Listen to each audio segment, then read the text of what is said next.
Hello, Fermented Folks. We have P. Jelly Clark. All Makatsu. We have Travis Baldry. Today we have a really special guest, Leopoldo Gout. Are you reeling it in and defending clowns? I am. Earth doesn't even exist in Battlestar Galactica. This show me heartburn. I was like, I loves it. I hate it. It's called All Fluff. Oh! If you didn't know how I actually feel about The Mandalorian, Don't worry. this is it right here.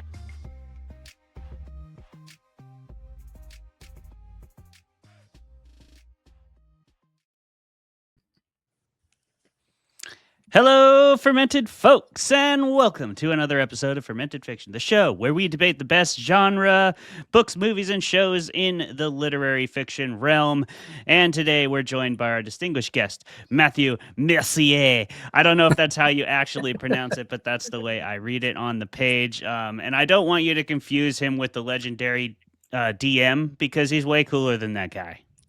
Totally other Whoa. Evidenced by the fact that he's on this fucking show right now. That's fair. I What agree could with make that. you cooler? Matt, I believe you're cooler, but I also want to not lower our chances of somehow getting Matt Mercier on the show. So Yeah. I Hey. mean, yeah. If I that'd be ever fine. meet him, I've been mistaken for that guy numerous times. So Yeah. It would be pretty sweet. It would be pretty sweet. Matthew, thank you for coming on the show, though. Regardless of the coolness spectrum, we're very glad to have you, and you're one of my favorite people to get drunk with at StokerCon. So super man. glad to have you. How you doing? I am doing really well. Yeah, I'm coming to you from the beautiful Hudson Valley. Spring has sprung. The ramps, I got wild ramps coming up. I got mushrooms everywhere soon. So yeah, I'm doing really great. Nice, man. Really good. Nice. Yeah. Well, we are glad to have you, and our show has been made greater by your presence. We will do what we always do at the start of this program, which is we'll go around and do some personal updates, and then we'll finish with Matthew so he can tell you a little bit about who he is, what he writes, and what he has coming out. Travis, we'll start with you. What's going on? So I am doing what a lot of American culture, I'm doing the opposite of what a lot of people in American culture do. I'm trying to maintain a consistent, slight caloric surplus. Basically, I'm in bulking season. I'm trying to get bigger. And I thought that'd be like, oh yeah, you just eat more. That's easy. No, like eating for powerlifters, which I'm not doing near to that level, is like a full-time job, and it's wild. And you get to like the fourth meal of the day and it's all planned out, and you're like, another one? Like, come on, man. So yeah, that's been weird. Because I did the opposite growing up with wrestling. I was always in caloric deficiency slightly. Now I'm trying to go into that surplus range, and I have to like train myself how to eat, which is a really weird sentence to say. That's Yeah, my gotta really pace yourself. Yeah, and that is a whole thing. Ever since wrestling, I hope to never be in a situation where I have to like too strictly diet again, whether it be deficiency or a surplus. I just don't like doing it. I have been trying to eat a little healthier, but yeah, I got a lot of food stuff in my tied up in my mental health at this point. It's this food stuff is like a root system that's dug into my septic tank line, you know? Like that shit's all fucked up in my brain, bro. I've got a lot of stuff going on with food stuff. Definitely I'm sorry to dig up those roots.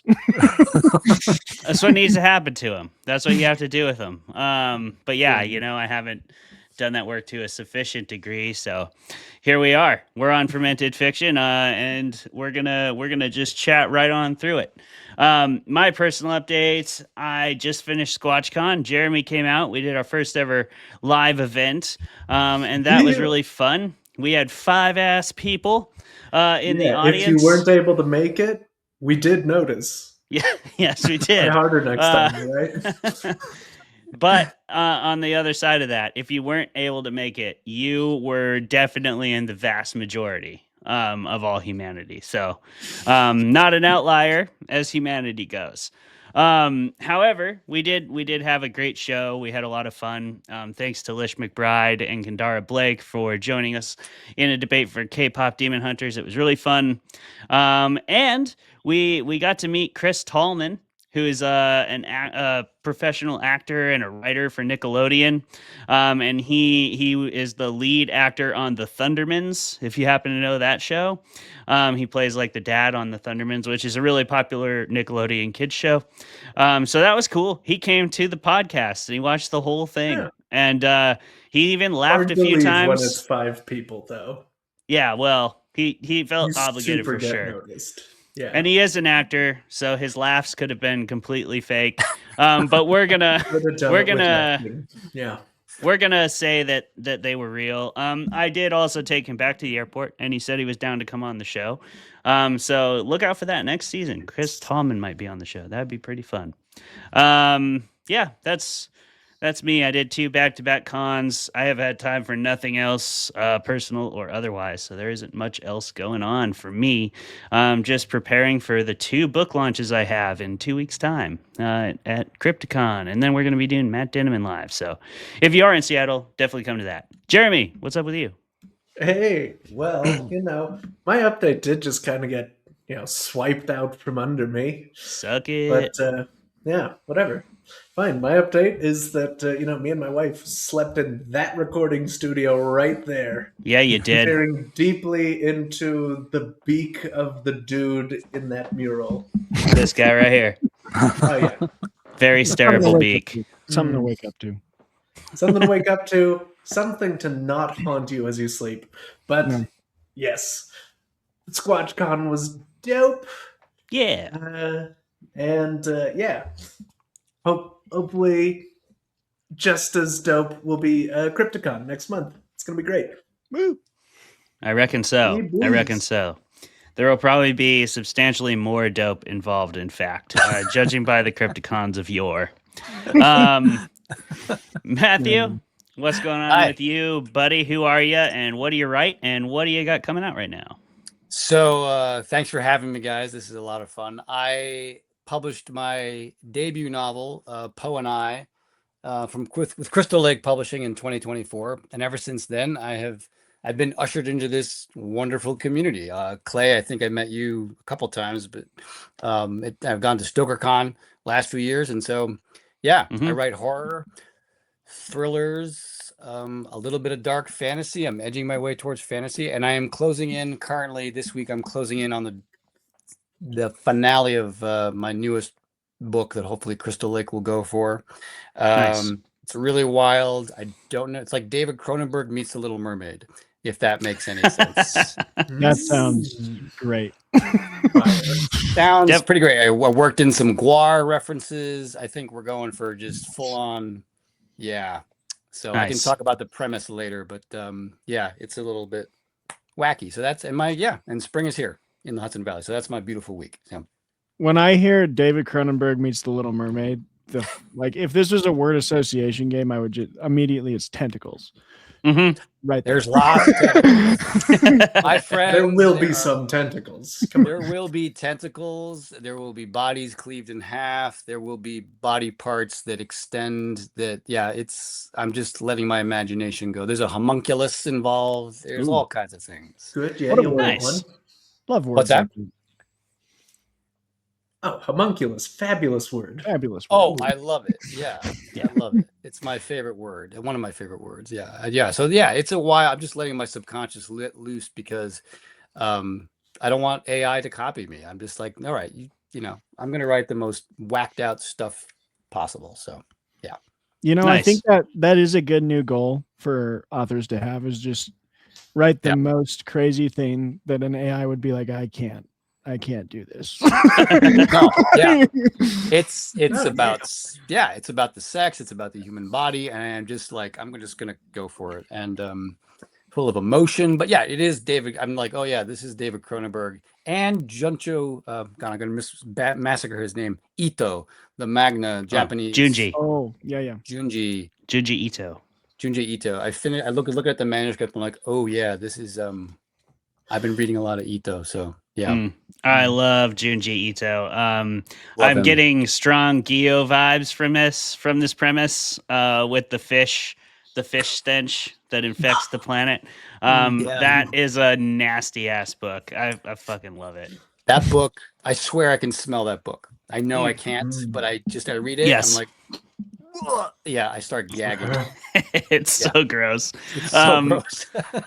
Junji Ito's so great too because that's some of the only like horror that I will read that will genuinely scare me because it comes with the illustrations and they're so graphic and well done and creepy as fuck. Like it's not always just gory or whatever. Like creepy as fuck too. He does a lot of Japanese folklore stuff.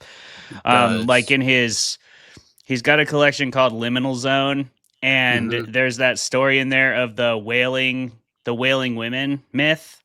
And there's like basically a guy's dating a woman who's going to become one of these wailing women, and it's just a super creepy story. But he'll just build up the suspense so well that you're like, I don't want to turn the page, and then you turn it, and you're like, exactly, shouldn't have turned the page. Don't want to turn the page. Nat Cassidy said that the Spiral book gave him a panic attack. I heard him interviewed, and he said it gave him a panic attack, and it's like that's exactly how I felt. Spiral just like he's the master of when you turn the page, you're like, you just know something's coming. Yeah. So that's what I'm going for. Yeah, Nice. That's how I get reading Lord of the Rings, turning the page and seeing there's a song coming up. What? Oh, Jeremy, I was listening to the King Kong episode. We'll talk about Lord of the Rings. We usually do. We don't need to. We don't need to. Don't worry, we're going to anyway. It's fine. We've done it too many times. The Similorian ready to go. This guy. There you go. He's on my side. He's on my side of this debate. Yeah. Every single episode of the show is secretly about Lord of the Rings. And everybody just needs to be okay. As it should be. You're talking to a guy whose cat's name is Bombadil. Oh, nice. So. Yeah, you'd probably enjoy that episode, Matthew. Our boy CS Humble is an avid Lord of the Rings supporter, and it's a good time. I don't know if you've gotten to meet Seth at StokerCon, but if you get the chance this year, he's fun. We'll introduce you. Yeah. I love his work. Yeah. Nice. Yeah, he's great. Unlike Jeremy's opinion of Lord of the Rings, let's move on into the debate. Trash opinions about Lord of the Rings, turns out. Into the debate. Because we're actually not here to talk about Lord of the Rings at all today, which might surprise you. We are here to talk about Alien Earth. So the basic premise of Alien Earth is we've got alien stuff happening, but this time it's coming to Earth. And on Earth, there's we've got our ruling corporations that sort of roam the galaxy, and the ruling corporation on Earth is kind of led by this sociopathic technocrat whose kind of pet experiment is to implant the minds of children into these cyborg human things that he calls his children and names them all after characters from Peter Pan. And so we kind of start our story with him following the technocrat and with Wendy, his sort of first child, and her coming into consciousness and her journey into self-discovery and all the other children around her. And then a ship from Weyland-Yutani floats into orbit, which is always a good time for any planet that happens to be in the vicinity of a Weyland-Yutani vessel with nobody alive on it. Always a good thing. That happens, and if you have never watched the Alien franchise yet, then maybe you don't know, but if you have watched a single Alien movie, you already know what that means. Alien stuff is going to start happening.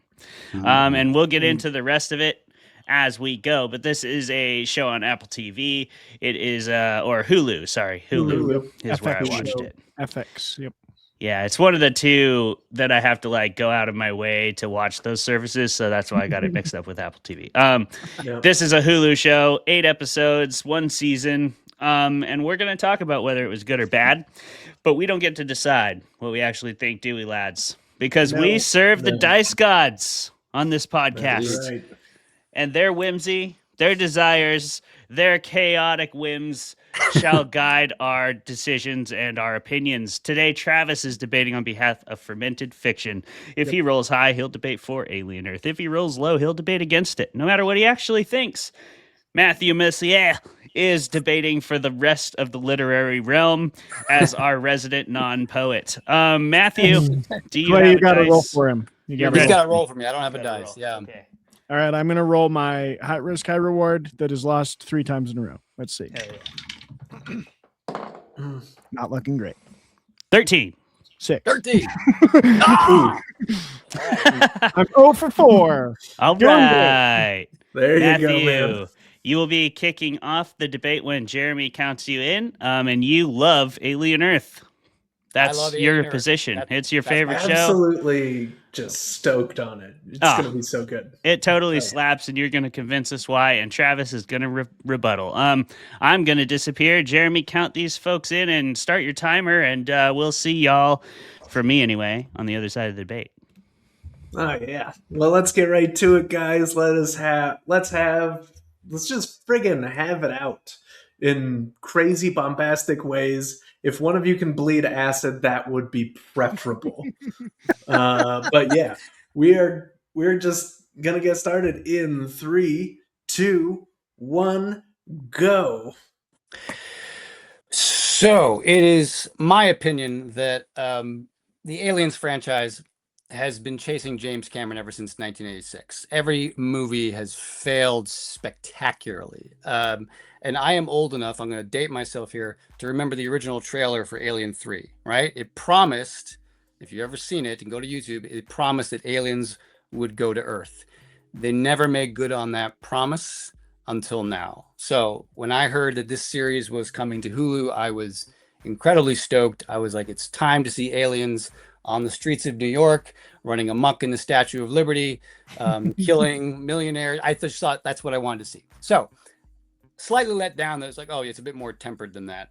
But I felt that they went in the right direction because the synths, the cyborgs, have always been, to me, the most interesting part of Aliens. Like Bishop, the Ian Holm character, like they're all play a crucial role, like in the Aliens movies. And so the fact that they focused on the synths was a good decision. And so to that end, I enjoyed it immensely. I thought there's a lot more ethical questions involved when you're talking about cyborgs and artificial life. And it was just, yeah, I felt it was the right spine to hang this story on.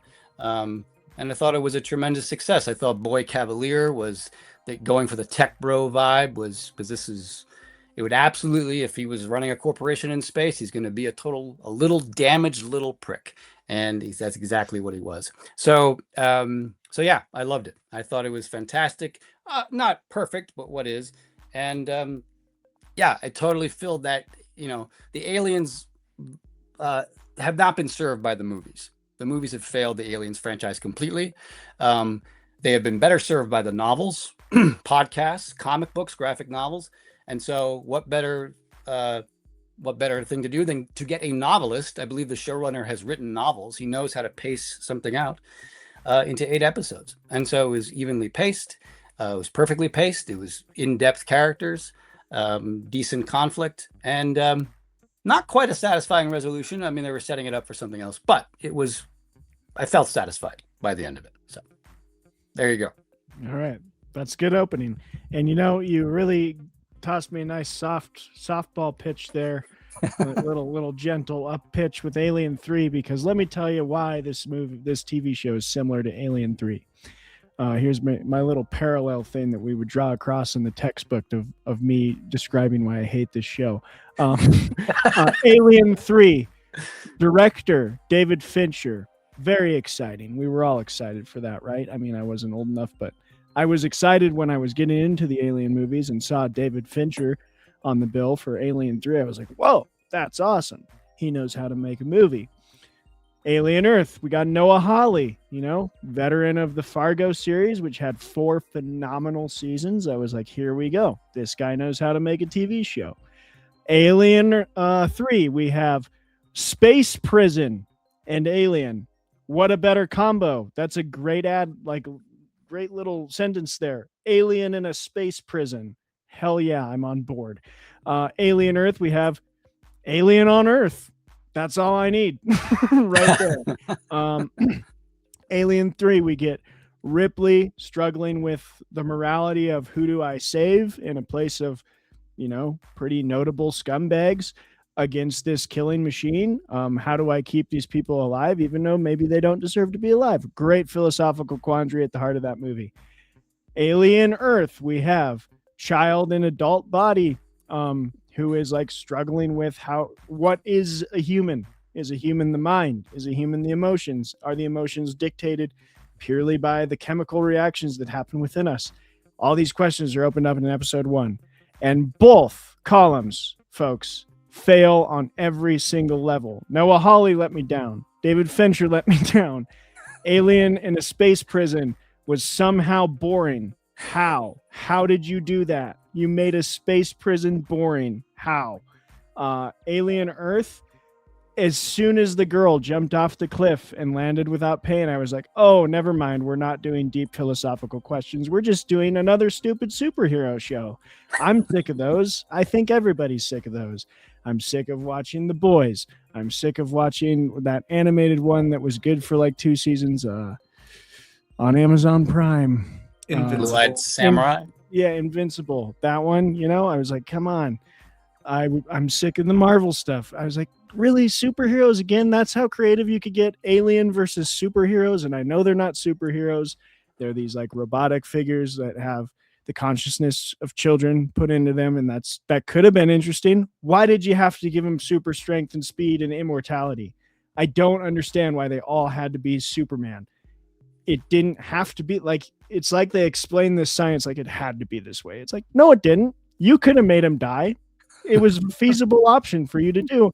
And I think would have been a much more interesting one. And then what was my third point though? Oh, that's it. The philosophical quandaries fall short in both projects. Alien 3 stretched for something about like who deserves to live and die. And we ended up with, again, boring. And I don't know where that script was going. Noah Hawley set a lot of great things up in the first episode. And it ended up being kind of this, when it was an action scene, it was derivative of better products. And when it was a philosophical moment, it was him kind of lecturing the audience. So there was never this balance of like finding the philosophical moments within the action. It was always like, I'm either going to be lecturing you or shoving superhero action and aliens in your face. Which one do you want? And I'm like, I'd rather have a blend. And if I can't, I'd have neither. Thank you very much, Noah. Those are some excellent points. I don't know that I can disagree with you about Alien 3. That is one of the greatest travesties known to man. What we could have had with Alien 3, but we're not talking about Alien 3. This show, I mean, I will grant you that it falls into the trap that every prestige TV has fallen into.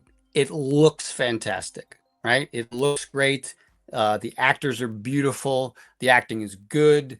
The set design, the production values, everything, right? And you can fall into this trap that it is perfect, but it's not. It's got its flaws. But I will argue again that it is one of the best things to happen to the Alien franchise in a very long time in cinematic form, because these cinematic movies have been. I mean, Romulus was dog shit. I'm sorry. I had to really hold my. Is that fighting words? I'll give you. I didn't find the script very good, but I think the aesthetic and the sound design was excellent. Well, that's it. The sets. They had some great set pieces with the acid blood, and the director did "Don't Breathe," which if you've seen that, I was really, and he did a fantastic job. But when the android, and again, the synth is the most interesting part of that movie. But when he said, "Get away from her, you bitch," I was like, "Come on, really?" One of the most the most iconic line. But I would argue that Alien Earth fulfills the promise that that the aliens come to Earth. Like, I've been waiting for this. They promised it at the end of Alien Resurrection. We didn't get it. finally it makes sense for them to come to Earth. And I think Noah Hawley, he must have been like a fan. He must have, he read all the scripts that Orm produced, because it makes perfect sense that they would come to Earth. Now, whether or not it ended well, I don't know. That's up for debate. We can discuss that. And there's a few plot points that I think were just weird. But again, 8 episodes, that's great. I'm so glad they didn't stretch it to 10. I'm so glad they didn't stretch it to 10. I think all TV shows should be 6 episodes, but that's a whole nother debate. But yeah, I agree with you that Alien 3, it did turn into an alien movie.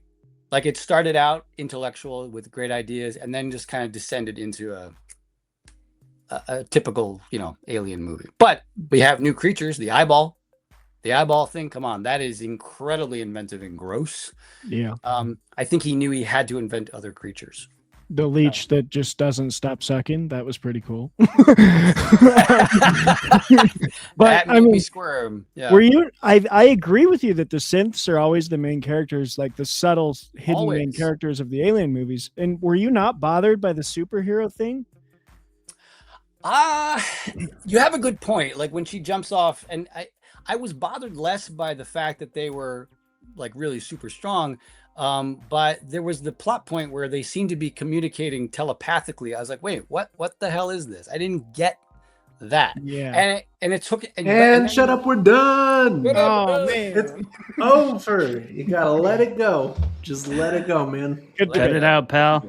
Cut it out. Good work, everyone. That was solid. Nice work. We've done it. Great debate. Lots of good points to talk about. Because I agree with both of you.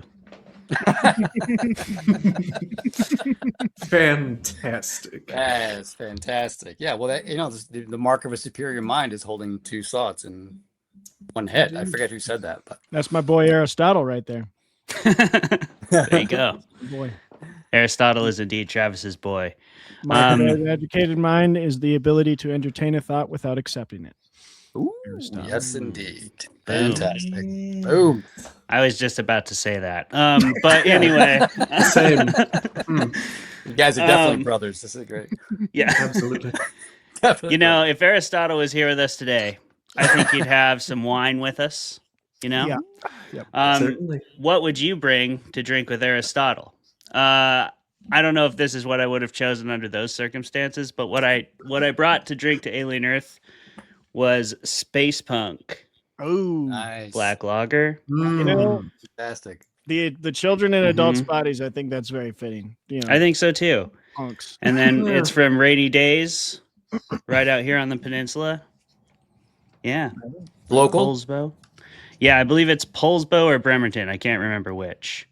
Nice. Those two. It's on the can somewhere. But anyway, that's what I got. It's going to be good. Rainy Days always does good beer. What do you got, Travis? I have 2 things. First, for my beer to kind of chase my harder drink, Grazing Clouds.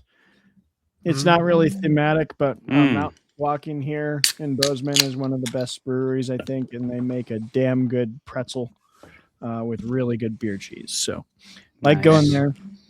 And then in my nice Montana glass that our grandmother got me for Christmas, Sweet. I have one of my new favorite drinks, which is a mezcal old fashioned. The smokiness of mezcal mixes really well with bitters, and you add like a little bit of reposado tequila in there. Wow. Aristotle would be impressed. Yep. I'll follow it up with hemlock to impress Socrates next. Delightful. Do that towards the end of the show, please. Otherwise, it's going to be really awkward. Jeremy, what kind of cocktail do you got for Alien? Now, hey, so this is maybe going to give away a little bit of my thoughts on this, but I decided to bring back the collapsed horse. Okay. Interesting. Yes. I didn't expect that one. Yeah. Who would? The collapsed horse, for people who don't know, is basically a ginger old fashioned Mhm. And sometimes that horse collapses because he's dead. People won't stop hitting him. Maybe. That's probably what you think of Alien, Jeremy, but we'll see. Yeah, we'll see. Jeremy first invented this drink for our review of A Collapse of Horses, I think, with Brian Yeah. Evanson. Yeah. Totally different Nice. meaning back then. I know. That's why I was like, that's an interesting way to feel about Alien Earth. I can't really picture it at the level of Collapse of Horses. Yeah. Matthew, what'd you bring to the I party? brought an athletic. I'm drinking All right. Nice. NA tonight. Yeah, this is the Run Wild. That's a good one. Yeah, it's a good one. I've been so impressed with their NA beers. The technology is so much better because I'm probably the oldest person here, so I'm starting to watch my alcohol intake. I'm a man of a certain age, so I have to start watching. I got a nice stein to drink from, or not. Nice. Technically, it's not stein, but it's a good mug. So I'm with you. I also want. Yeah. I got my Stein here. Oh, there you go. fantastic. You Oh, got to nice. have a good mug. So yeah. I do. I'm with you. Like we've talked about this before, and hey, Athletic, maybe sponsor us because we say this all the time. Like I have yet true. to find a better NA. They nailed it. They nailed it. Yeah. I mean, I thought, because I love beer. And I knew, but I was getting older. I'm like, I can't drink as much. And, but then I discovered, thank God, because it would have sucked to have drinking O'Doul's the rest of my life. Mhm. Awful. Just kill me. Yeah. So, O'Doul's, you can sponsor us too, but it's more like a don't give us negative reviews on Goodreads kind of thing. Yeah. Right, like right. Yeah. don't or we're more offering to not talk about you. Yeah. Just give us 3 Or stars. you Sponsor can an pay us to do episode. that. Yeah, we're Yeah. gonna Sponsor get an 3 episode. stars. You won't hear your name in any of that episode. Pay Yep. for us Probably to for not the talk best. about how crappy O'Doul's. don't know who We'll invented switch to O'Doul's. Heineken Zero and then till they pay us too. Sorry, Matthew. Lord. No. My grandfather drank O'Doul's because alcohol has a dark history in our family. So he was like, I love to drink and I just want to drink, but we're going to drink O'Doul's, Matthew. Yeah. I just found out about my great grandfather. Not a pretty picture with alcohol. Yeah. So, just those old Irishmen who came straight off the boat. Yeah. He was, So I just turned 51. So I will be measuring my alcohol intake for the rest of my life, just for safety's sake. But this beer has saved my life because it's only 65 calories. How's that for advertising? Incredible. There we go. That's it. Athletic. 65 Come on. calories. We have a fantastic ad read for you ready to go. I mean, that was it. You might just benefit from sponsoring Matthew straight up and cutting out the middleman too, Cut out the- which we Don't- encourage. We Don't encourage. encourage that, actually. All right. Fantastic. Yeah. You Travis, guys want some facts? yeah, tell us I some really fun do. facts, All right, fermented here's ones. Here's some fermented facts. And I will tell you, there's not a ton because the show only ran for 8 episodes and it was pretty short. So I didn't narrow it down to 10. I'm just going to pick off the list of some of the best trivia I saw. But I'm going to start where we usually end with, is it successful? I would say yes. It was nominated for 3 Saturn Awards, an ASC Award, Critics' Choice Award, Independent Spirit Award, 2 of them. And most of those were either the show itself getting nominated as Best New Genre Series or nominees for both Sidney Chandler and Babu Kise. I don't know how to say his name. But both of them, the kind of 2 leads, the android who's on the ship. Let me see if I forget their characters' names. That would help everybody involved in my reading here. Sidney Chandler plays Wendy and Babu plays Morrow. So those 2 got nominated in all 3 of those sort of award shows for Best Actor and Best Actress. And I think, deservedly, they put in great performances. I was very impressed by Babu just in episode 1, how he kind of carries himself with that android persona. I hadn't seen anyone do that as well as him since Michael Fassbender. Which is like the best, to Matthew's point of these movies are often about the androids. Like, Michael Fassbender is the best part of Covenant and Prometheus, in my opinion, because every time he's on screen, it's like, that's what I'm here for. That and the alien killing people, and I'm good. Anyway, I digress. This show is produced and written and directed in large part by Noah Hawley, who is famous for Fargo. He also got his start in Bones, which is pretty cool. That was a very famous sort of more mainstream, not daytime television, but I don't know what you'd call that genre of like procedural television, I guess. That he started that after writing a movie called Lies and Alibis. Then he went on to write a couple more TV series, The Unusuals and My Generation.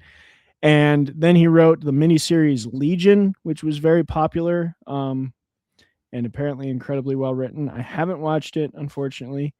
He had one bomb with his screenplay for Lucy in the Sky, which got kind of really bad ratings across the board. But then he came and made Fargo, the television series, which, again, I stand by my statement and my argument, has 4 excellent seasons and 1 pretty bad one. but that's okay. 4 for 5 is a good record. Kirsch's Timothy Oliphant's character, Kirsch, his hair and makeup designer, conscious reference to Rutger Hauer's character Roy Beatty in Blade Runner, to kind of give a nod to Ridley Scott, who made the original Alien, which I thought was really cool.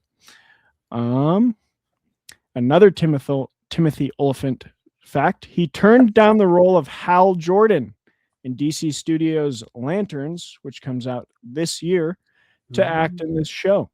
The role went to Kyle Chandler, who is best known as the dad in everything. if you want to know who Kyle Chandler is, you just say, oh, the dad from Friday Night Lights and Super 8. He's in everything. And that other show. He's always the dad. He's Picture a dad. That's probably him. That's Kyle. Which great actor. I'm not saying that to say I don't like him. I love Kyle Chandler, and he's been in like other roles where he really shows he's a great performer, but he's typecast so much as a dad. It's funny. Sigourney Weaver praised the series, saying she admired the scope and that she thought it was more profound than just an alien movie and about sort of the world and what's dominating the world in 100 years. And she thought that was like a cool direction to take the series. Boy quotes Clarke's Third Law, but incorrectly attributes it to Isaac Asimov. When asked in an interview what we could glean about Boy from this mistake, Noah Hawley cheekily stated that Boy looked up the quote on ChatGPT and misattributed it, essentially admitting that the mistake was Hawley's own. That makes sense. Clever recovery there of like, oh yeah, it wasn't me, it was Boy. There is a whole list here that I'm going to go through. That's a fun fact of the series takes place in 2120, meaning it is set 27 years after Prometheus, 16 years after Alien Covenant, 2 years before the original Alien, 17 years before the video game Alien Isolation, 22 years before Romulus, 59 years before Aliens and Alien 3, which are both set in 2179, and 261 years before Alien Resurrection. Wow. Noah Hawley confirmed that when he was writing, he wanted to largely ignore the events of Prometheus and Alien Covenant. Smart move. Yeah. Not canon. Smart move. Smart I think Clayton or Matthew, one of you two already referenced that the characters' names were named after the children in Neverland. Wendy, Toodles, Some Nibs, of them. Slightly Curly, Smee.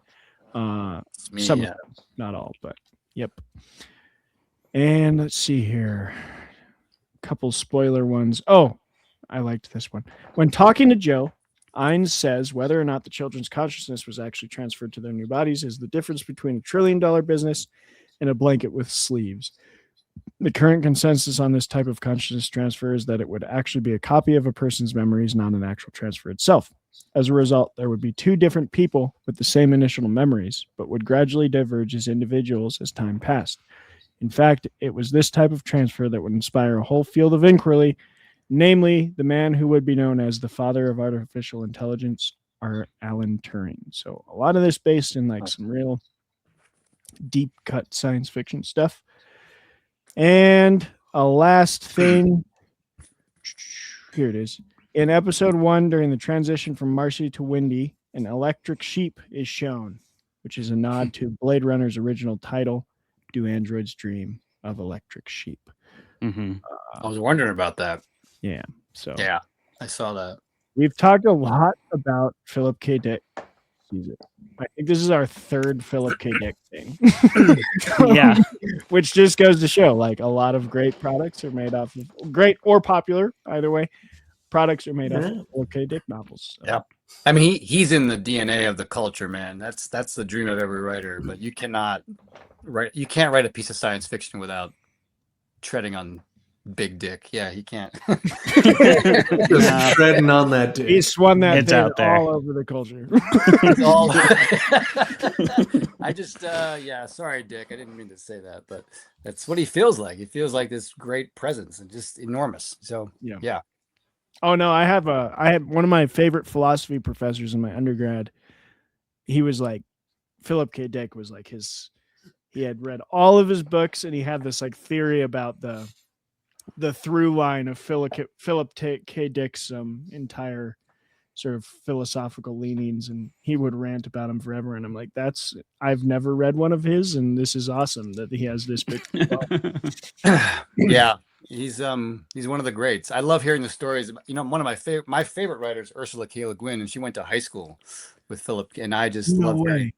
Yeah, they went to high school together. I think it was high school. That's insane. I didn't know it's that. insane. What high school was that? Right? I need to go back. Matthew, what's your favorite? Can you name a favorite Le Guin book? Favorite what? Ursula K. favorite Le what? Guin book. Ursula K. Le Guin book. Favorite Ursula K. Le Guin book. That would. Oh God, I have the whole collection up here. I mean, the Earthsea books are near and dear to my heart. Mm-hmm. After I read Lord of the Rings, I went straight to Earthsea, and so I'd have to say the Earthsea. There's like six books, but I'm also a fan of the Left Hand of Darkness, which is the one where there's a genderless planet. But really, yeah, Le Guin is I think she's my absolute favorite writer of all time. When I discovered her, it was like a lightning bolt. It was just, she wrote about fantasy worlds in a way that was so radically different than anything. There was no war. It was just all about ideas. It was all about character and peace. Like she wrote about peace and if you read The Dispossessed, that's another one that's just like I was just gonna mention, like, I think I'll ask about it in the panel, and we can get to our opinions on Alien Earth, but I'll definitely talk to you in the panel about. I really love how well she does fiction as thought experiment.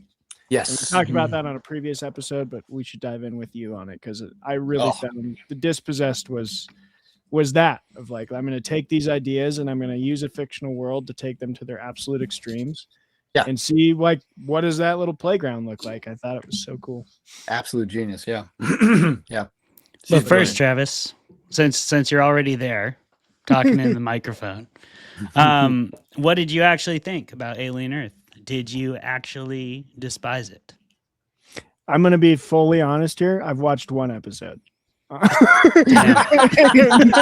Fantastic. And I didn't hate it. I do stick by my first initial thoughts of this first episode, and you guys can spoil, I don't care.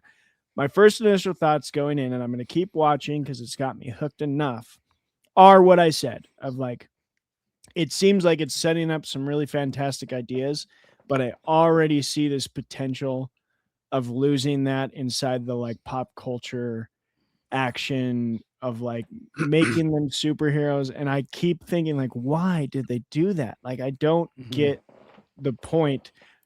I stand by what I said of when I saw her jump off the thing and land and then be like, race ya, and sprint down the beach. I was like, that's not where I wanted that to go. Like, you Just had starting me, right off with it. and it happened like right after this really cool conversation of like, what is consciousness, and like they're debating about her. They're like, oh, how are you feeling today? We're trying to balance your emotions because the chemicals are gone that create those things. And I was like, oh man, that's fascinating. Like, if you didn't have testosterone and estrogen and all this stuff pumping through your body, would you feel anything? Like, that's a cool question to explore. And to Matthew's point, Alien fans, I think, have been waiting for that, to explore the psyche of the android even deeper, because they're always the most interesting characters. So I was just really let down when it was like that conversation, and then immediately like, race ya and sprint down there. And I'm like, what? Like, what is this?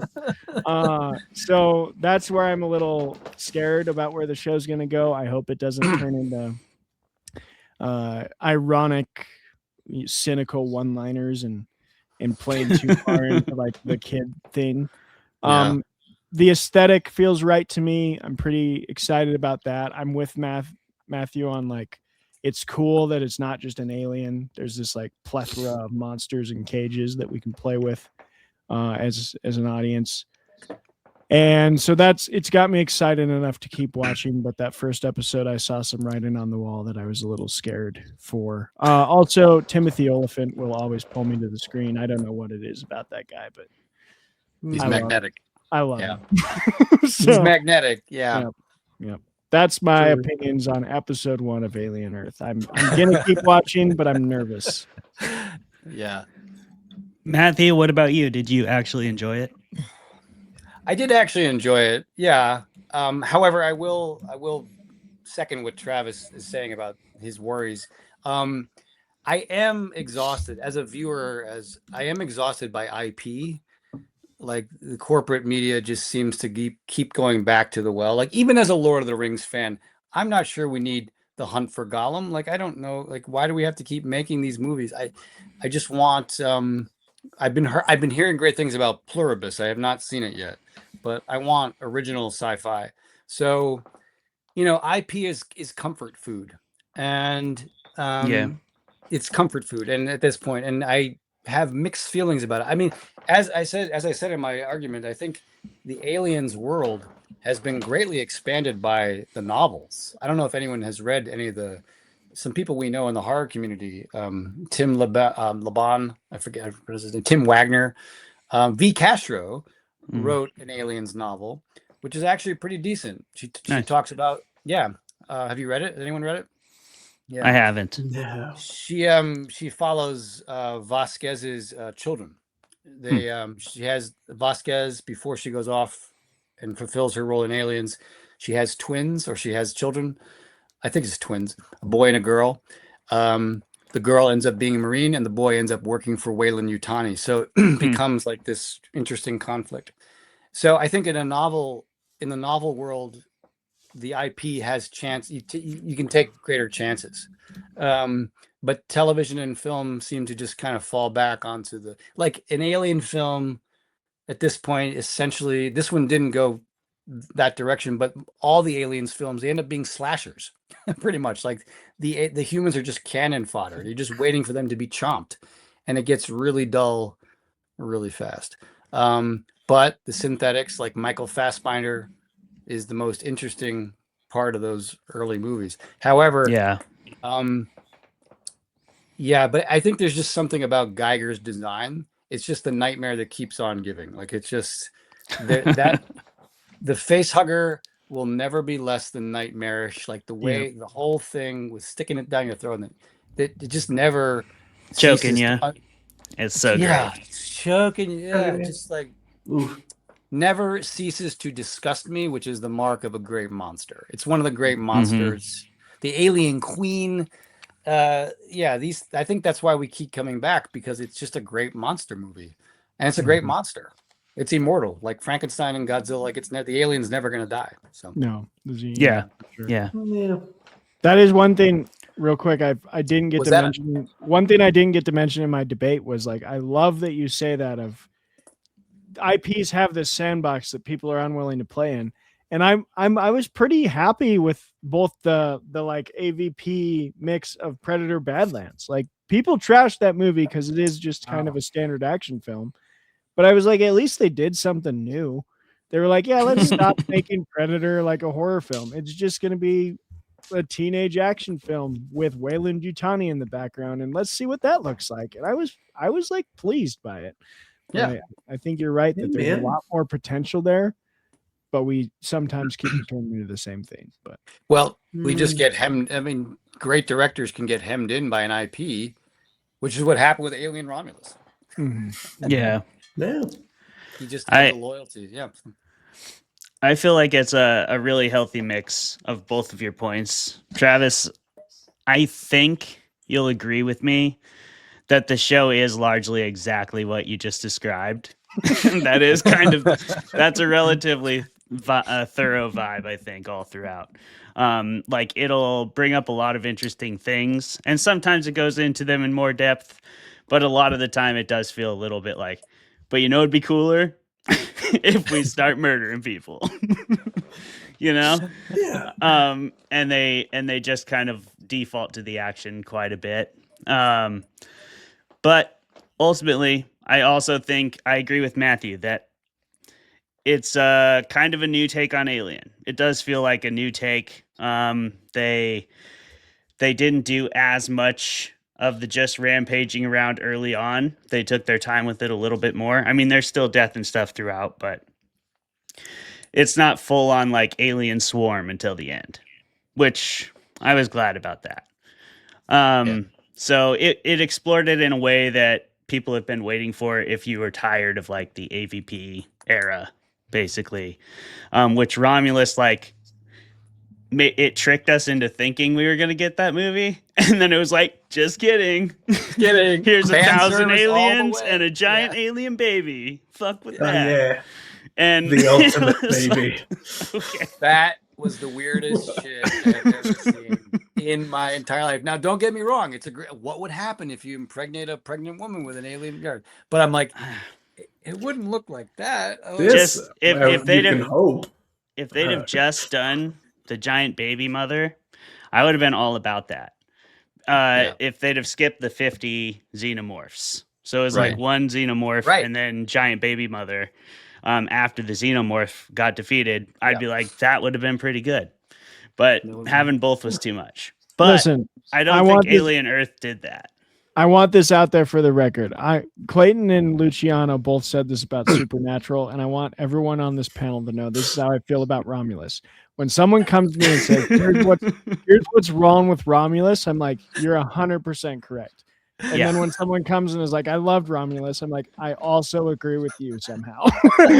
Like I vibed my ass through that movie and I loved it. But every time it's criticized, I'm like, for sure, that was there. Yeah, that's a fair point. So you're taking the Aristotle stance of I am. Yeah. I actually agree with you, Travis. I mean, the start of Romulus is fucking sick. Mhm. And it looked like the exact Alien movie I was hoping to see. It started with the exploration of the ship, space being like a total sound vacuum. It was very cool. I thought Alien Earth explored the lives of the synths, and it gave them the interesting aspects of being actual children in adult bodies. It did make me ask some questions that maybe Jeremy will have asked, like, Sure. why do they still run like they're children? Like there is a biological aspect to why children like stumble around and stuff the way they do. If you're an adult, I don't know, you might not do that. So I was wondering about that. I don't know how that would actually work. And there was a lot of details that just seemed to lean towards the entertainment aspect while pertaining to philosophical musings. And it does basically just turn into space fantasy at the end because it's technology, but it's also fucking magic. She can talk to the xenomorph and she can control the whole base with her mind. Yeah. So it's just like magic. That drove me nuts. Why not? That drove me nuts. Yeah. That drove me nuts. I couldn't. It was like the one major flaw. I'm like, why? How? When did this come? How did she do this? Talking to the xenomorph was okay. I figured she could do that, but and then telepathically, can someone explain that part to me? Like how No, I No. can't. Technology. how the Wayland Under no Yutani- circumstances. the Wayland Yutani guy, the Wayland Yutani cyborg, he telepathically like where did I miss something? Like how did that happen? Like when You did missed that, it because they left it out, I think. he left it out, right? Science. Like, They did it. Tele- They did it with science, I think. Actually, it was every time it happened and they did that fade with I was like, wait, how? Why can't he do it? It just drove me nuts. Yeah. I guarantee you that something happened. Like they explained that and they had to edit it because that made no sense. It made 0 sense. 0 sense. It's the technology, Matthew. yeah, they did It with makes the no sense to technology. you Don't because ask you're just a questions. human. Yeah. Like Yeah. you don't Wait a have an minute, AI it's brain. it's technology, okay? So that's We could just go with it. Yeah, Go you with can do it. But, you know, Yeah. I think this series was fine. You know, I gave it my classic 3-episode test, and then I was like, yeah, that's plenty. It's plenty for me to just do. Cause like, oh my god, it's something where I'm gonna shoot you all straight here. It looks fantastic. Okay. Yeah. It's incredible looking. Timothy Oliphant's there. Who Yep. wouldn't hit that? Obviously. Right. Great And- performances all the way through, actually. Yeah, great performances. But like, I mean, I take notes while I watch this. My first note is, God, this feels so long. And it's It just, did.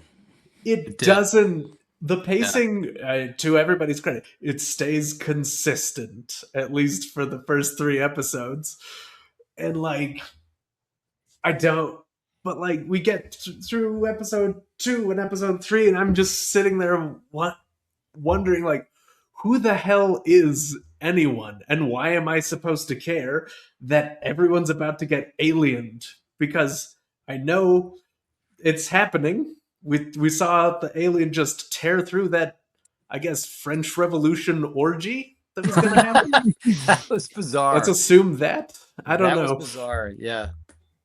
And like, yeah. Maybe I mean, a nod just- to the Matrix or something. I don't know. who knows? Yeah. But that it's like the trap of TV, modern TV. Like it looks great. It looks great. fantastic. Yeah. Like the production values is great, but it's like a well polished turd sometimes. Like some of these shows are just like it looks fantastic, but the veneer is just It's, There's a level too where I don't like that veneer on Alien, because I think one of my Mhm. favorite parts of the original Alien is the like gritty. a gritty. Yeah. I don't love the word gritty. I think it gets overused, but like the 2 mechanic characters are 2 of my favorites because they talk like mechanics, they look Right.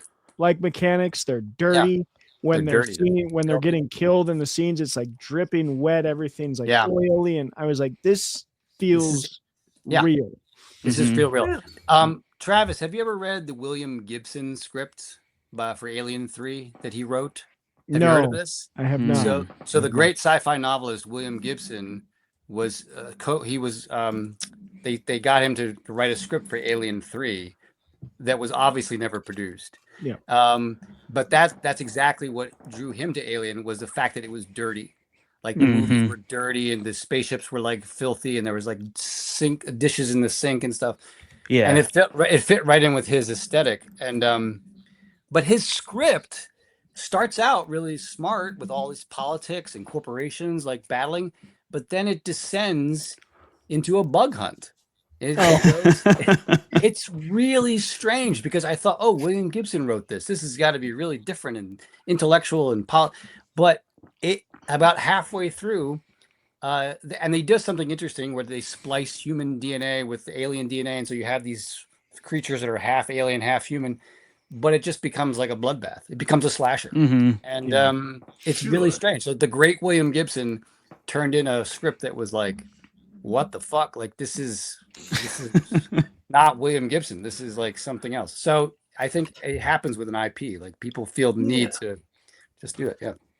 And I think it happens with this IP where, like, you have a monster like the xenomorph, like, just, a fantastic, scary monster for one movie, and then movie 2, like great swarm scary action thing, which great, and then everything else just everything that follows that just has to find a way for that to fit, and the way it fits is that like this thing is just going to try to kill everything, which like, and this is probably my biggest issue with the Alien franchise as a whole, is that nothing seems to address, is that there is no good reason for Weyland-Yutani to try to get a xenomorph. No, they do it every time.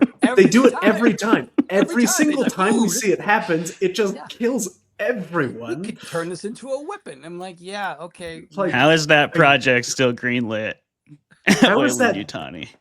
You know, what's hilarious is I think like we could use this as weapon. You have actual weapons. You can first like gas a whole planet if you wanted to. Yeah, the first movie I've seen that actually answers what Weyland-Yutani is trying to do again is Predator Badlands. Is because they're looking for a monster that regenerates itself, and they're like, oh, we want to regenerate ourselves too.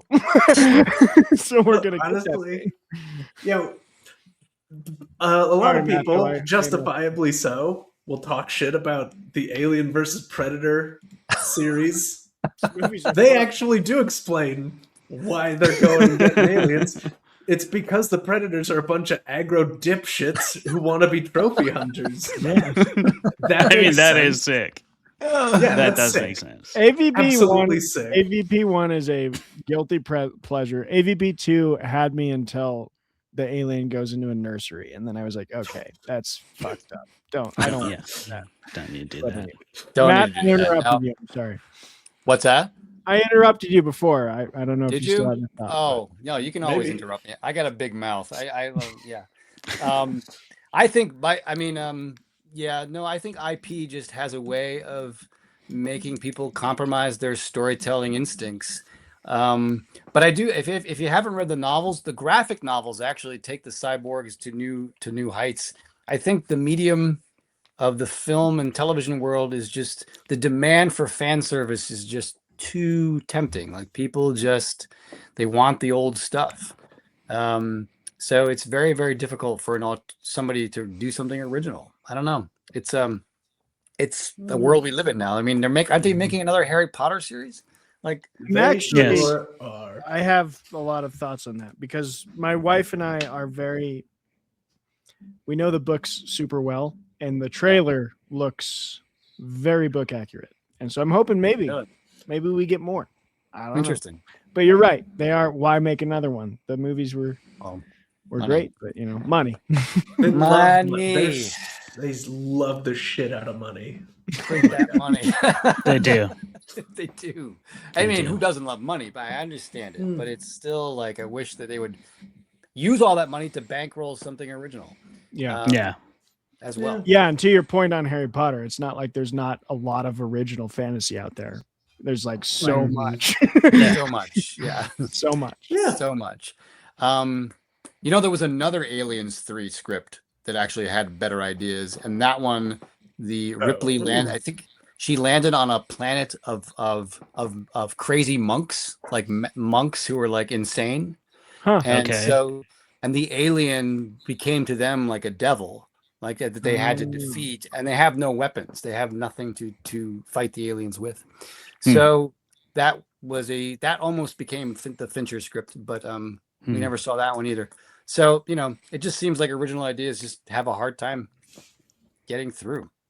I don't blame Fincher too much, because no. It was early and it kickstarted his career. Without Alien 3, we didn't get 7. So exactly. Yeah. No, thanks. Not Fincher's fault at all. No. Yeah. No. Widely known. Yeah. Jeremy, did you finish all your thoughts?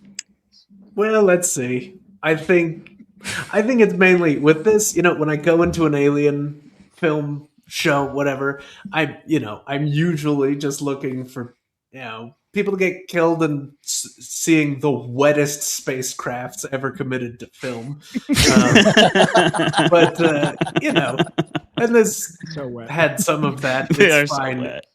I don't know. It just seems to be roughly a movie's worth of plot stretched out over 8 hours. So like, I think overall it's just let down by having to include the aliens, because I think because of that, you do kind of just sweep under the rug some of the nightmarish philosophical implications of like copying dying children into robot bodies and just disposing of their corpses, and like a very rich person being obsessed with Peter Pan and having children on his island named Neverland, which I guess is just okay in the future.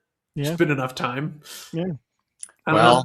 I mean, that seemed pretty on the nose to me. Like they were going. I mean, that guy's either Elon Musk and Jeffrey Epstein combined. Like it's just, but and that to me, the Aliens franchise at its core is all the corporations rule everything, and so that's. But I think it's been done. I mean, isn't The Expanse about corporations? I haven't read The Expanse, but I read the first two, and yeah, it's very. There's like these feuds between like the different mining companies and stuff, and you get an entity kind of thrown in there like a parasitic, disruptor. But those were interesting. Yeah. But yeah, you're right. It's an idea that's been done a lot. Yeah, but I don't expect the Alien franchise to get into labor politics. Like, no, they don't have to do that. They did that a little bit in Romulus. That's how they kicked it off. Yes, it started out really great. I'm like, okay, this is what I want to see. Yep. And then we just got get away from her, you bitch. And like, I threw my beer can at the television screen. Like, come on. But that guy, again, the android, that guy, the young actor. He was very interesting. He was great. He was fantastic. And he had something interesting to do. So, also, something to kick us into the 5-minute break. One last sad IP fact. You know what Noah Hawley's next big project is? No, come on. Oh, yes, I heard this. Oh. He's writing a Star Trek movie.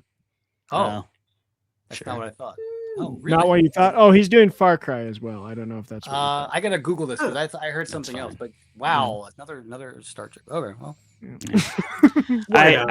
I do gotta say, I think Jeremy has a good point there. It is always alien movies to me at this point feel like the main thing you have to accomplish is how you reveal the alien and how you first like get the alien introduced to the people. Yeah. Because as soon as you do that, you got a xenomorph and then you can run with that. But then the movie has that same trajectory pretty much always. I did like that they did some new stuff with the sheep and the eyeball was disgusting. Yeah, the different little creatures. That was fun. Yeah. But yeah, you know what else is fun?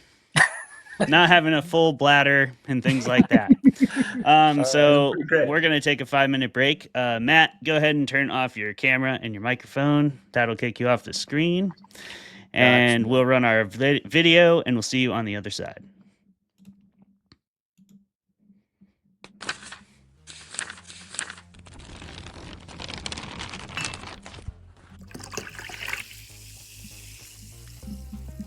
Hello, Fermented Folks. Welcome to another episode of Fermented Fiction, the first of our new season, and I believe it's season 4. The show where we drink beer and argue with each other and bring on really awesome creative guests. If you'll permit me to go a little bit outside the box. Once upon a time, apparently, people used to sniff mummy remains, powdered mummy remains like cocaine. So I think 3 lines of powdered mummy remains, if you can get to that as well. Yeah, that'll get you right to really enjoy the movie, you know. Dave told us all about making a mead, and I talk shit about Tom Bombadil, as I am wont to do whenever people bring up Lord of the Rings. You would. You should. And then that's everybody exactly what he freaking made. chill about Tom Bombadil, or I'll get unreasonably upset. So, in your assessment, what did you think of the everyone kind of paired off, or at least a number of people did, romantically? How'd you feel about that? Did that seem really forced and dumb to you, or? Tom Bombadil is a merry old fellow with his bright blue jacket and his boots are yellow. Right? It's our yellow. Right. Imagine discovering mummy remains and like, oh my god, these ancient figures. Dude, what if we crushed this and snorted it, yo? I bet we'd get fucked up. Let's talk for a moment about the fucking all-star cast in this movie. We have Ewan McGregor slaughtering it the entire time, main character energy, top to bottom. You can't argue with it. Women want him, men want him, everybody wants Ewan McGregor. Okay? If you don't agree with that, you're lying to yourself. Apparently she had a backstory, but they cut it because she's like very like hard-nosed at the beginning. And then like, I will say another pro of this movie is like their chemistry is hot. And like, I feel like if they didn't have that chemistry, I would have been like, ugh. Because she says at one point, she's like, oh, it's the apocalypse. What are we going to do? Like, fuck. And he's like, and then later when they like are like kissing, if they didn't have chemistry and if it was like two lesser actors, I think it would have been like an eye roll, like felt cheesy, but like you feel their bond. The Langoliers themselves were originally going to be portrayed by puppets. And I think maybe they should have. Maybe they should have. Dude, that's amazing. There's no maybe about that. And I wish that I could say that there was something greater happening here than the war diary of a broken man living as sort of this White Tower academic with all of his friends sitting inside the Eagle and Child drinking beer and pretending like, you know, Magic Lion Jesus isn't really silly. Because, I mean, it is. If we can just all be very honest with each other. The Lord's work out there. Good job. I like to think that I am. Most people aren't big enough, but I am. I'm willing to step up. You know? Yeah. Dedicate that yeah, time. settle You're twice. willing to dedicate that time. And the time, the money, all of it. That was so painful. It's one of those painful things. Oh, that I've was done in so my good. life. That was so good. We've never been so savagely attacked by any author on their show. It's incredible. Do those things. See him? See him over there? Do Like, it. the comment, the subscribe. All of those things are super important for you to do. Come on, it doesn't even cost any money or nothing. You can just get right in there, man. It's free, you know. And I heard if you do those, then you're safe in the future from being subconsciously uploaded into an Android. Yeah, I did hear that. Yeah. Yeah. And you don't want that to happen when the technocrats take over. So True. So just like, comment, and subscribe, people. Do it. It'd be great. It'd be great. Get in there. All right. Anybody wonder how one of the Ice Age sequels lasted for over a century? Yeah, like not Ice Age, but Not even like the first third one. Ice Age. I thought that too. I was like, this isn't Ice Age. This is A Ice Age sequel 3. to Ice Age that nobody in the world has ever seen. Well, he had, they were attached to it by like, sibling stuff. I don't know. Yeah, whatever. It didn't make much sense to me either, Jeremy. I'm with you on that. I was like, Thank really, you. of all the movies that they rewatch, like it's not Moana? Come on. Yeah. Well, that's I'm right. not- They're watching Ice Age. I forgot. Yeah. Yeah. Ice Age Not 3. even the first one. Some number of sequels later. Yeah. We'll never Speaking know. of, yeah. Travis, I looked it up. I just Googled it because I remember seeing this. It just got announced that Noah Hawley is going to direct a remake of the Argentinian horror film Terrified. Have you Oh, seen- really? Have you all seen that film? I have not. I haven't seen Terrified. Have you? Yeah, it's the same guy that did Where the Devil Lurks, or if you've seen that one, I don't know, but that's That one I have seen. It's the same guy. It's his first movie. Oh, okay. It's pretty wild. So Noah Hawley seems to be going for the remakes, the IPs. So Yeah. There's a good starting point. It's not a question I wrote down, but I would love to hear all y'all's opinions of like, is there a horror remake that you think did it well? Knocked it out of the park? Maybe one that you haven't mentioned before. Because I know like Clayton and I have definitely sung the praises of Nosferatu. But like, Other than that, I'd love to hear maybe any of the takes on, is there a horror remake that you actually are glad they made rather than being like, why? You know, I'm very glad that John Carpenter remade The Thing. That's good. Yeah, Thing. Yeah. I think those are two just pretty different movies at the end of the day. Yeah. But they're so different that they're really different movies. The premise is basically of the creature itself is the only thing that links them together, but everything else about the way they're made is completely different. And so they feel like two very different movies to me, rather than like a shot-for-shot remake. Like, I don't know why they remade Psycho and just did it the exact same. The exact same, but with Vince Vaughn. What if it was Vince Vaughn instead? I'm just saying. What if The Thing was Vince Vaughn? Yeah, instead of a sure, why not? shapeshifter, it's just Vince Vaughn is there. Or he could be the captain. Vince Vaughn. Why not? Matt, do you have one? I had one in my head and it slipped out, but I thought the new take on Invisible Man was good. If I've you heard saw that one, I haven't watched that, but I've heard that. it came out right before the pandemic. And who's the actress from Mad Men? I'm slipping on her name. Elizabeth. No, it's Elizabeth. No, it's not Elizabeth. She's in The Handmaid's Tale. She's like the lead actress in The Handmaid's Tale. Moss. Yes, Elizabeth Moss. Elizabeth Moss.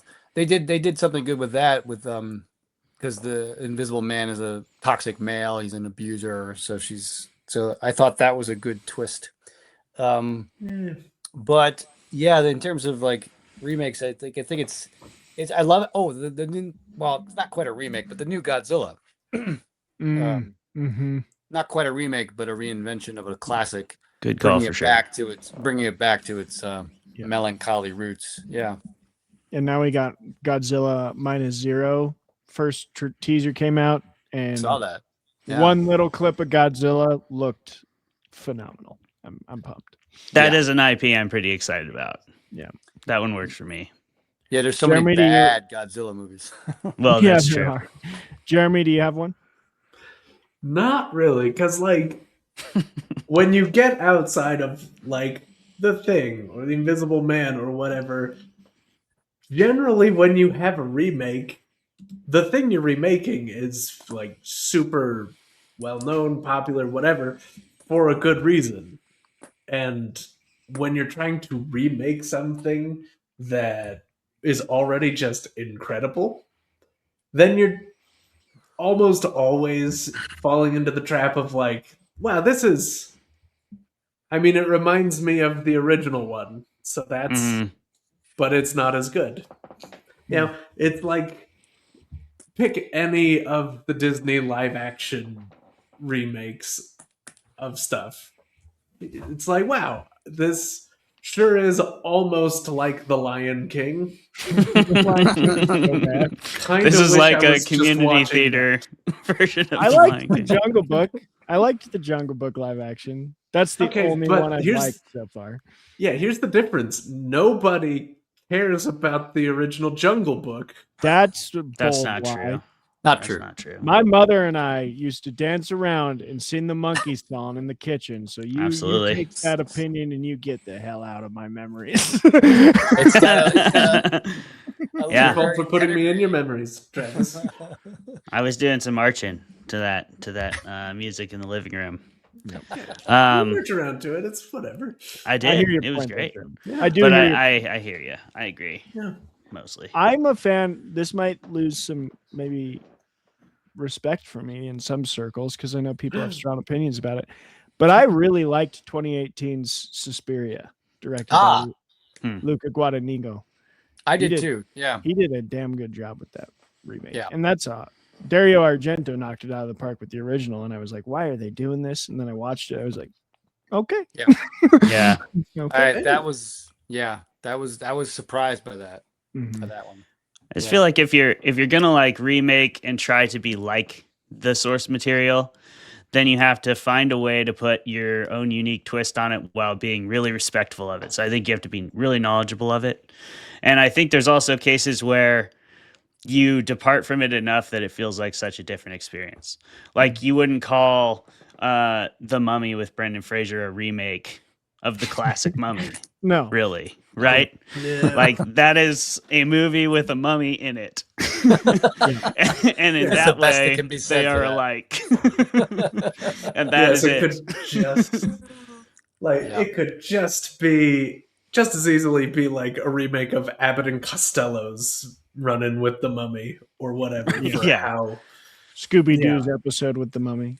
fantastic. Yeah. That's one of my favorite monster movies. That when the Abbott and Costello, I watched that on repeat when I was a kid. Yeah. Oh, I yeah. watched it again. It's pretty cheesy, but obviously it still has a place in my heart. Yeah. I always liked the Batman and Robin meet the Wolfman. Yeah. Batman and Robin meet Frankenstein. Yeah. Yeah. I mean, that was like YouTube skit comedy today, you know? They were doing all that classic skit comedy stuff, except for it was on a much different type of platform. Yeah. Interesting. Crazy. Much better. Yeah. All right. I want to move to the first question I actually have written down, and we'll direct this to you first, Matt. Also, I keep calling you Matt. Is that fine? You're Matthew. That's fine. Matthew, Okay. Matthew, whatever. Yeah. So, something you said, I can't remember exactly what because I have that short of a memory, but it popped this up in my mind of like, do you think there's certain things that just can't blend? Because I think you're right that there's been this attempt in most Alien movies, because the first Alien did it pretty well, of like, it's a horror movie and it's a monster movie, but at the same time it's a movie about rape. Like, I think that's a pretty generally accepted consensus. There's a lot that points to that being the theme. So it has philosophical roots, but I think people have tried, most movies have tried to copy that sort of blending sense. And same with Predator. Predator never was as deeply philosophical. Like, it was a corny 80s action movie that was fantastic. But I think it tried to go into territories where it was like, we're gonna like talk about things, and then Badlands went back to like, no, we're just gonna do a shoot 'em up.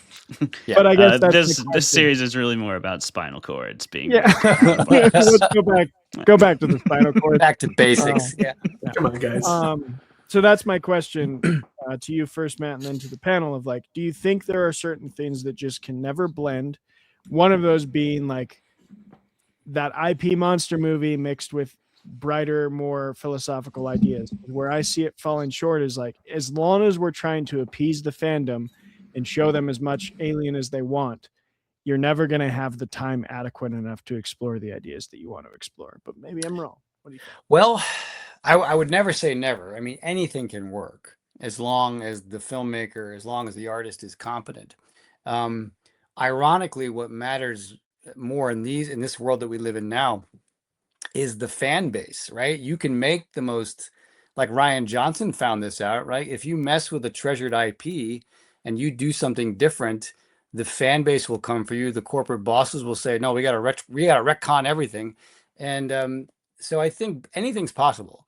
I mean, Ryan Coogler was able to make his own vision of Black Panther somehow, right? I mean, he put his own stamp on it. One of the rare Marvel movies, I mean, that has a voice, you could say. So it is possible. I don't know if I can't think of any other examples. I mean, Thor Ragnarok is pretty unique, but I mean, that and Black Panther, all the Marvel movies just kind of blend together now, even though I enjoyed them. But I think anything with the right director, the right writer, and the right environment in which to make it, you can pull off anything. But then there's that fan base that's waiting for you. And if the corporate bosses don't want to lose the fan base, then right, you're gonna be in a world of trouble, or if you care. So I don't know. It remains to be seen. I think anybody can pull anything off if they're good enough. You know, if you're competent, if you have confidence, if you insist on it, sure. Yeah, I like that because I think and I like that you thought of Thor, because that's like the perfect example to me of like Ragnarok was the what's the director's name? Taika Waititi. Yeah, Waititi was like the Waititi dial at 5. And then he was like, we're going to go to 10 for Love and Thunder. And like all the fans were like, no. No. Like, way too much Waititi. Yeah, that was like he got drunk on his own power. And that movie didn't work because Christian Bale was in a completely different movie. Yeah.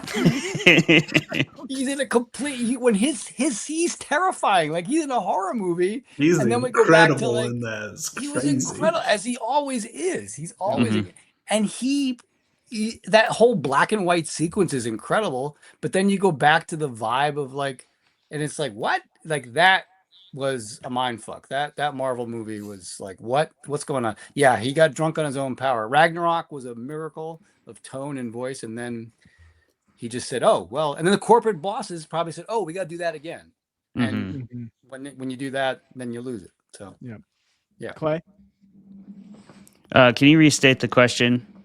Yeah, do you think there's things that like can't blend? So that the example from Alien being, we wrestle a lot in most of the Alien IPs, especially the movies, but even this TV show, even from episode 1 that I saw, like trying to balance the horror elements of the monster movie with deep philosophical questions. And sometimes that it seems like trying to commit too much time to one doesn't give you enough time for the other. So that's sort of what I'm wondering about. I see. In terms of creating stuff myself, I have no experience with writing in anyone else's IP. So I'd be speaking out of my ass to talk about the process at all. I know a couple of people who have done that, and I can't even comprehend how to get involved in that. I don't think I would really be very good at it, to be honest, or would really want to.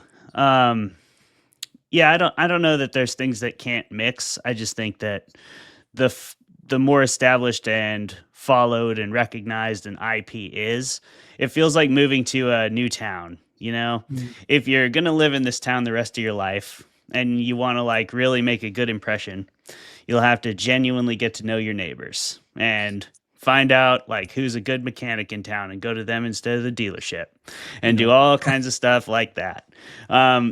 You have to do the equivalent of that on researching the IP. And I think you have to like it. I'm sure that changes for people all the time, but I would imagine most people get into an IP because they kind of like the IP. I don't know how often people end up writing for stuff they really don't like. Yeah. I don't know if you've done any of that, Matthew, or know anyone who has. No. I mean, I've talked to people who have done it. I have so many questions about it because it does strike me as something very confining.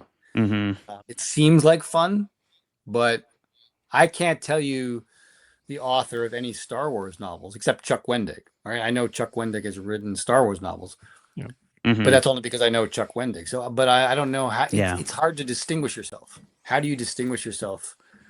Yeah, I don't know. So I wrote a Star Wars novel in high school, but okay. That is what happened in it. Oh God, it was. Sadly, it's lost to time. I think it got lost. It was a Boba Fett novel. Of course, Boba Fett novel. It took place inside the Sarlacc pit because I always wondered what happened to him after he fell in the Sarlacc pit. Nice. And so it was just him in the Sarlacc pit getting digested, reflecting on his life. That's awesome. Yeah. It's like the wild strawberries of Star Wars novels. He's just like reflecting on his life and not, thinking about, but he's smoking a cigarette, quoting Nietzsche. Right. Exactly. And he was getting digested slowly because of the metal. Like he doesn't get. He's got this whole body armor. Yeah. So I was a very pretentious child. So, but yeah, I attempted a Boba Fett novel. It's all right, man. I'm still a very pretentious child. Is that true, Clay? Is your I don't really spend much time thinking about him. Very good. I do. Oh, I might have lost it. I love that you said the people who, I think Clayton, you said this, like they have to love the thing. Because I'm going to keep coming back to it because it's technically in the same IP now. Like Predator Badlands feels like a love project, a passion project. It's fun. It's dumb. But it feels like Dan Trachtenberg was like, I just want to make Once I Was a Teenage Predator and see what happens. Yeah, totally. And he did. Why not? Yeah. Yeah, and I want to be clear. I don't think there's anything wrong with writing for IPs. If I could, I would, but I don't even think I'd be very good at it. So I'm not pitching myself well for that right now. But yeah, If it pays. It pays, yeah. And I don't know. I feel like if it pays, yeah. I feel like it's really hard to do though, because you are constricted by a lot of predisposed expectations, and probably people like almost certainly actually people who know more about it than you. You know, there will always be a bigger fish out there who's like, actually, that was episode 72. Exactly. And that only that only aired so once much on of that. TV in 1978. So, And they but I probably could own understand why you everything. didn't see it. Yeah, they probably own everything you're right. So they probably own. If you invent something new, then they own it. I think that's how it works. Yeah. So. Yeah, this is one of those things, and like, I think the main key is just because you can always tell when it's one way or the other way, but like when the IP is used as like a crutch rather than like a sandbox or a setting, you can feel the difference of somebody being like, oh, this is a Marvel movie versus someone going like, oh, now I have Marvel money to make a movie. Right. And sure, like when you get to say that See level, James you do. Gunn. Yeah, see James Gunn. See James Gunn 3 whole times. And then now for all of DC. It's fine. Yeah. We're doing good. We're doing good, everybody. But like, and there is also that weight of expectations. I think it's probably the highest on movies because like, you can expect a certain amount of people to not see a series or to not, and even more people to not read the entire extended universe. Oh my God. Oh yeah. So like you can probably get pretty crazy in an Alien novelization. You can just go absolutely wild. Probably why Disney at a certain point just decided like, you know what? The entire Star Wars extended universe just doesn't count anymore. We're starting over. We're tearing it down. We're doing a corporate level rebuild. See Taking how to, it down piss to off, studs. how to piss off a fan base in like one sentence. Oh yeah, that's not canon anymore. Yeah. Really. There's Don't worry a about it. there's a novelist by the name of Sean Hamill. He wrote a book called The Cosmology of Monsters. He just wrote an alien novel, and I read it. Nice. And it's the most left field thing. It's like a letter a letter to the man's gay lover, and it's like this really bizarre postmodern, like a story within a story. He does all this stuff, and I'm like, well, they're never going to make this into a movie. So he must have just taken it and said, well, I have an opportunity to do it, and so ran with it. Yeah. It's the weirdest book I've ever read because it's not an alien movie. It's not what you think of, but it's interesting. That actually leads perfectly into my next question, which kind of branches off this one of there's this demand for fan service, and I guess hopefully open opinions here. Like, is it necessary? Because I can think of a lot of movies like, yes, people probably want to please the fans when they take on these IP things. And I'm saying we generally. I usually view these things as like, oh yeah, they had to do that. But did they? That's kind of my question of like, do you really have to submit to that fan service? Because I can think of a couple projects that didn't, swung for the fences, went a different way, and made a good enough product that I don't think it mattered in the fans' eyes. They were like, oh yeah, I didn't get what I thought I wanted, but I got something better. An example that hopped to the top of my mind was 10 Cloverfield Lane. It has nothing to do with Cloverfield. But holy shit, is it a great movie about this like apocalyptic scenario where you're in a safety bunker with a psychopath. Like, I thought that I watched that movie. I was like, I didn't see the monster, but I'm happy with what I saw. So I don't know. Is there a level to where maybe do you think writers should have a little more, or is it even possible with the kind of executive committees that do these things to have a little more like, no, I'm gonna put my vision into this sandbox and see what we get. Matt? I just thought of this. There is a movie sequel that I consider superior to the original, in which the same director basically gave his middle finger to the original film, and that is Gremlins 2. Sure. Gremlins 2, in my mind, is superior. Like Joe Dante just said, "Fuck you." I am making a Looney Tunes cartoon, and I like that Key and Peele sketch is hilarious. Yes, like, I love that. It's just like that's exactly what they did. He's like, I'm just gonna, because I think he got the original Gremlins taken away from him. It was written by Chris Columbus, who's like not a great. So Gremlins 2 is like, I love that movie because he just went all the way out. They satirized the first movie, and he's a Weisenheimer, Joe Dante, and so Gremlins 2. I think he didn't care. He just just didn't care. So So I guess to follow up with that, like to my question of like, do you think like he took a risk, they gave him the money to take the risk?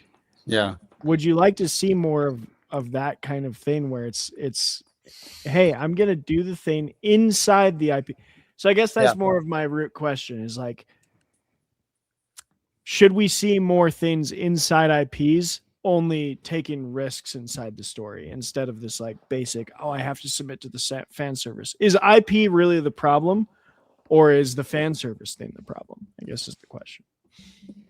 I think it's the fan service. I think it is. People get used to a certain, and I don't want to diss on fans. I mean, I'm a fan of certain worlds, but I love to have my expectations. I love to have the rug pulled out from under me in anything, and I love it when somebody just screws with my expectations. And so, if you can do that with an IP, more power to you.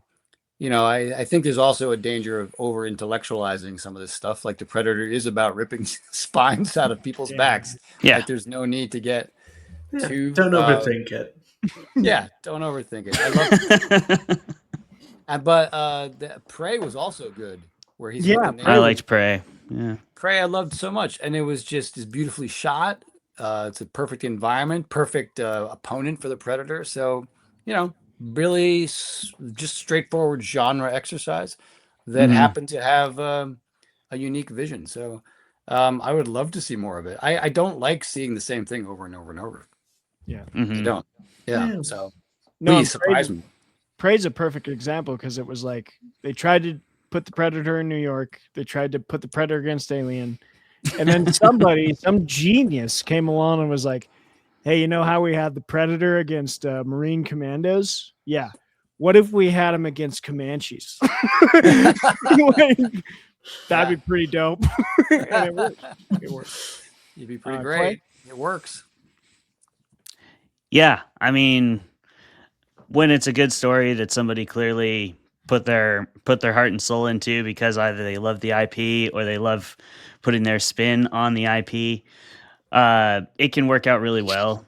I do like subverting fan expectations, especially when you're still able to, again, because like I say, going to the new town metaphor, that's about honestly ingratiating yourself with the community and honestly familiarizing yourself with the genre and with the IP before you go moving in, And, because when you rewrite for an IP, I imagine you're always kind of competing for canon to some degree. Like, I wonder if that's like, I don't know if that's something that writers and IPs hope for, that they'll become official canon, or what the process would be for that. But I imagine if you're approaching it with that level of gravity and respect, then you're probably going to write a good story. And it's great then when you could subvert the expectations while still demonstrating that. So I think like a good example is maybe Serenity, you know? And we're kind of hearkening back to lots of stories that are like, you to the people who were stupid and canceled these things. But Serenity, you know, it was very sudden, and suddenly they were like, I guess we're going to use what's left of our budget to make a feature, and close this whole thing out. And they pulled it off pretty well, but by design, it was very different from like where Firefly was going and the way Firefly liked to tell stories, with like a little bit of a slower pace and a build up. So that's like a really good example of it working. But then sometimes you get Ford Coppola's Dracula, and we all have to live with that. And I know that a lot of people love that movie. I'm not hating on, not yucking anyone's yums, but I am. That's definitely one of those yums that I do find yucky personally. And it's, you know, it was a really weird, it just departed in the weirdest ways. It still paid its homage though. So I think that's why there's a wide variety of people's feelings about it. Because the Dracula scene was still creepy. The shadow work was cool. That opening sequence. Yeah. That opening sequence is, yeah. I took a date to see that movie. And, no, she loved it. Which date was it? Oh, good. This was in high school. No, it was my first girlfriend, and she loved vampires. So we went. Did you give her your Boba Fett novel after? Yeah. It was my senior year. I was a lot smarter by the time I got to see it. So no, That's good. I knew if I wanted to get any action, I was like not to talk about Star Wars at all. So, yeah. No, I was wise by that point. So. Boba Fett I novel. have fond recollections of Dracula, but I'm probably blinded by hormones there because that was like I know we have a Well, they're 18 doing plus something. audience, but for any high schoolers listening, Boba Fett novel comes after you're smoking a cigarette in the bed. That's when. By the way, will you read my manuscript? Do y'all remember that movie 23? Yes, I love that movie. That movie is the embodiment of that entire vibe. Clayton loved the number 23. I loved it, Jim dude. Carrey. The Jim Carrey movie? Yes. I loved it. I was an angsty teenager, and I was just like, oh yeah, absolutely. Oh yeah, life is So pain. angsty. I was.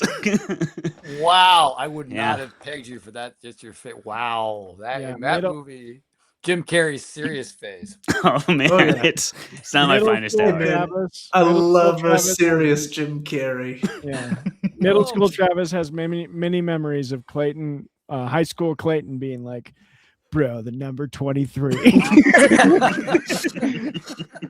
But did you take a date to see 23, or did you? No.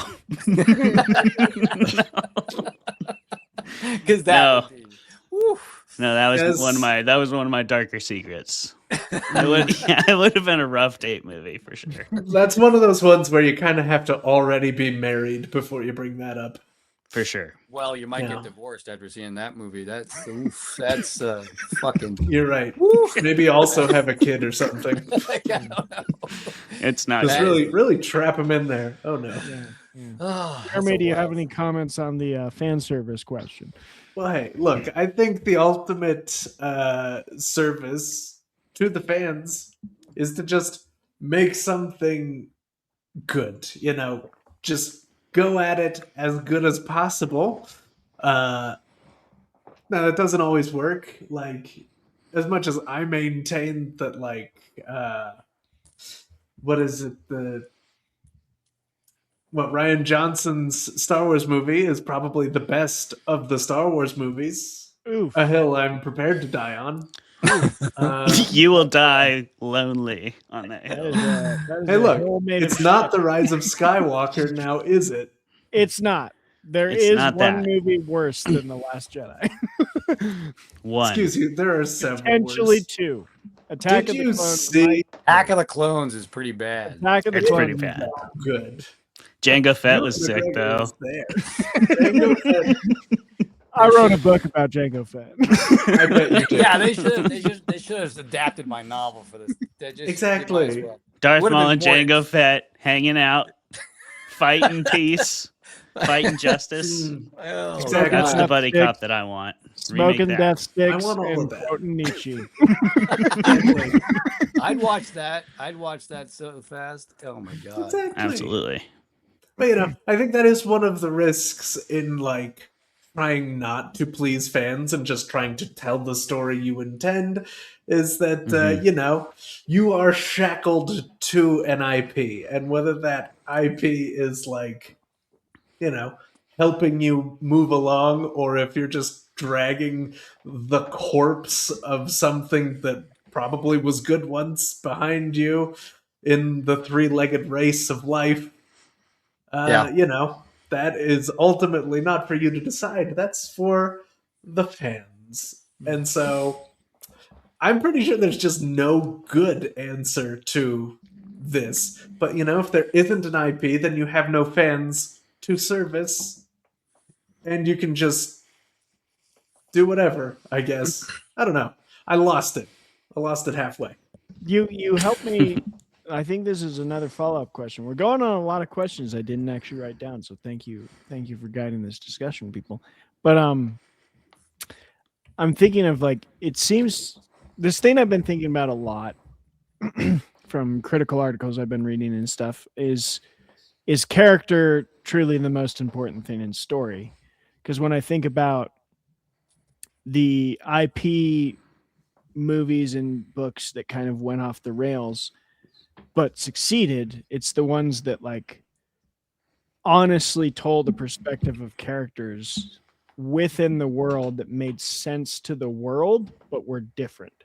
So like, again, 10 Cloverfield Lane, those characters make sense to a world that's been attacked by an alien that's like the size of Godzilla and has this destructive capability and is rampart and has like these infected things that are, it makes sense that those people would retreat to the bunker and that scenario would happen. Or like, Matt, I haven't read the one you talked about, but like Vasquez's children. Yeah. You're taking a character that it has a fleshed out story and you're providing just some extra mileage to that character within the universe that everybody knows. So I guess that's my question, is like, it seems like, do you think there's a precedence that gets taken with plot and character generally in stories, but in IPs and stuff, of like which is probably prime in focus? Is it the character or the plot? Well, I think that's, I mean, again, it depends on who's watching it, right?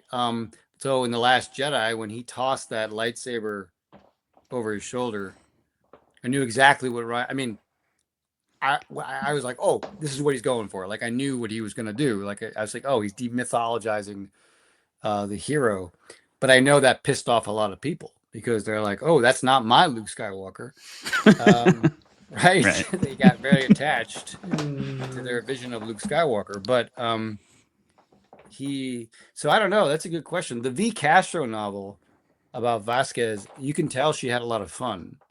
And she embodies it with her culture, like her Latinx culture. There's all, you know, there's a lot of that. Her personal history is embedded in that novel, which is IP. But she finds a way. She found an entry point into the character because she shares an identity with the character, who in the movie was famously played by someone who was not Hispanic.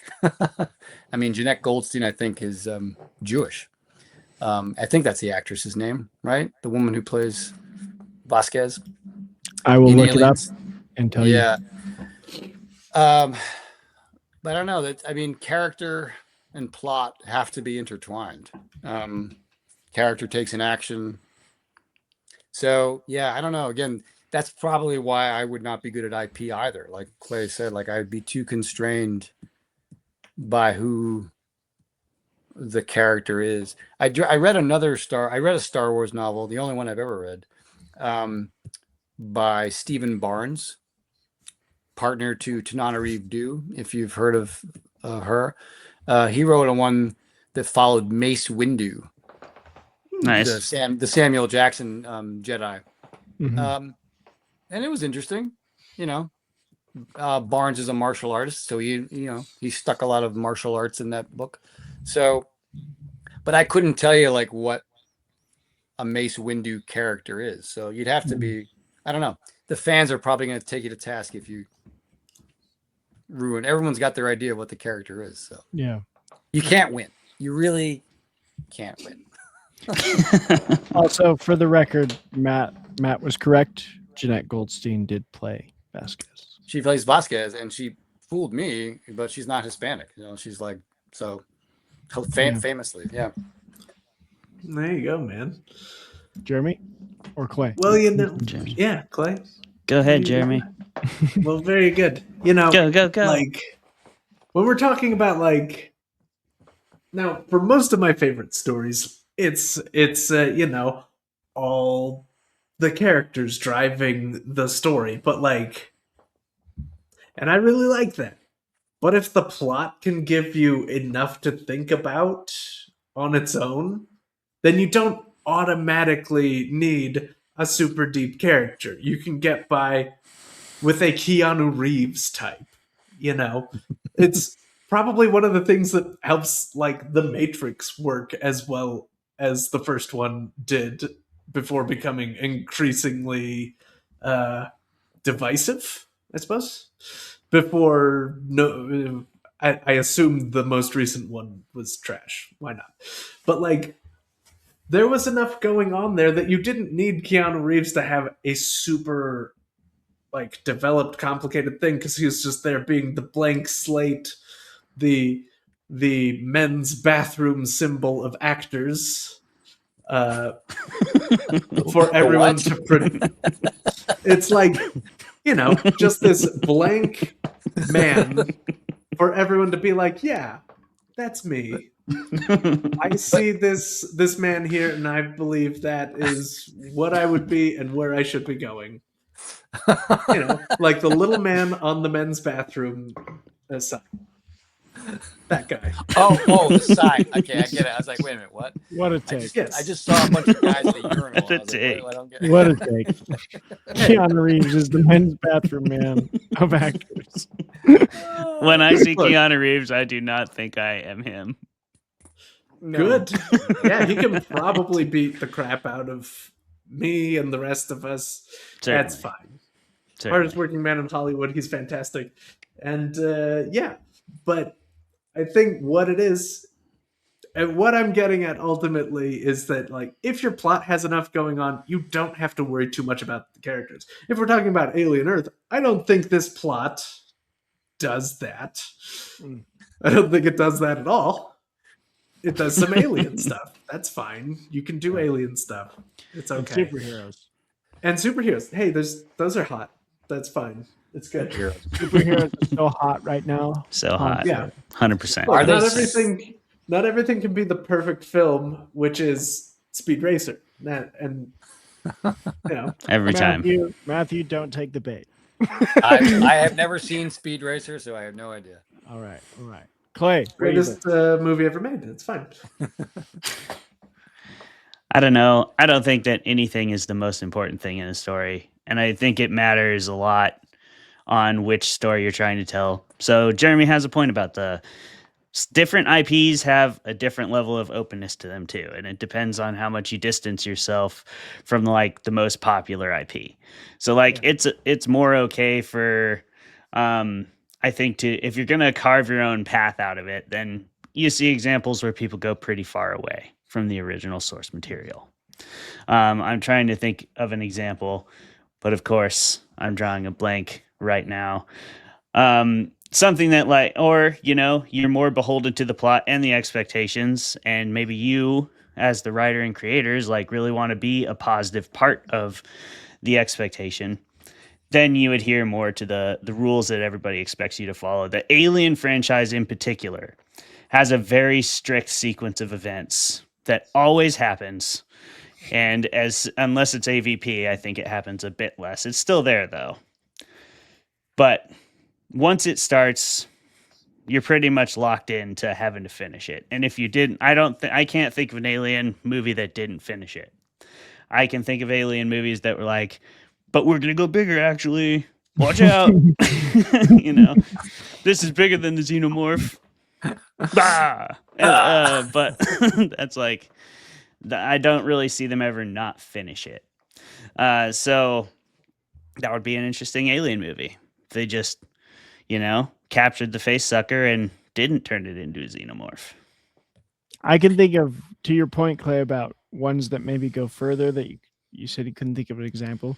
I can think of one that famously was not made, and that's Jodorowsky's Dune. There's like a whole documentary about what that movie was going to be. And whenever I read the script, there's like this whole subset of people that's like, that would have been great. And I'm the one that's like, that's not Dune.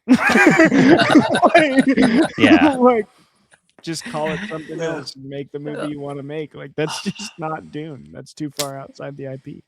The greatest film never made. Oh my gosh. Yeah. Well, and if you say you're gonna do a specific story, then then the expectations are completely different too. Like in the Alien IP, for example, all we know about Alien Earth is that aliens are going to Earth, and we know what we kind of already. We already know what Earth is in for. So we are now just have this ticking time bomb of how long before Earth fucks around enough to find out. Yeah. Turns it out always happens eventually. How long until there's an alien, and how long until there's Earth? Yep. And the answer is episode 1, which I would appreciate. I appreciate. The answer is whatever year Alien versus Predator came out, because they were just kind of already there. They're already there. All right. Yeah. Oh, go ahead, Matt. Sorry. I was going to say the IP question can also translate to genre. People have genre expectations. If you're writing a crime novel, if you're writing a horror novel, I think authors can get away with it. Paul Tremblay gets away with it every single book. He like upends people's expectations about what horror should be. And then you can see, if you just go to his Goodreads page, people are like, this isn't horror. Like, people complain. So people have genre expectations, and sometimes, you should meet those, but then other times, there's more flexibility in the literary world than movies. So, I think horror is such a good genre for that, because I constantly get in these conversations about, oh, that's not a horror movie. I'm like, what do you mean? It didn't make you jump? They're like, well, no, it didn't make me jump. I'm like, did you think about it when you left the theater? Because it was so disturbing. Well, yeah. I'm like, that's a fucking horror movie. Like, come on. Like, that's a big umbrella. It's a big umbrella. It's a big umbrella. All right. I have 2 more questions. I know we're running up on time here. I have one that's just for Matt, and then I have one for the panel.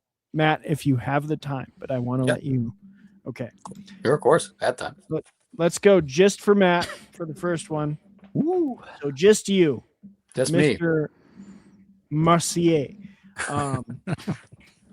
You mentioned that you think TV should be written in 6 episodes. Please let us know why. Why?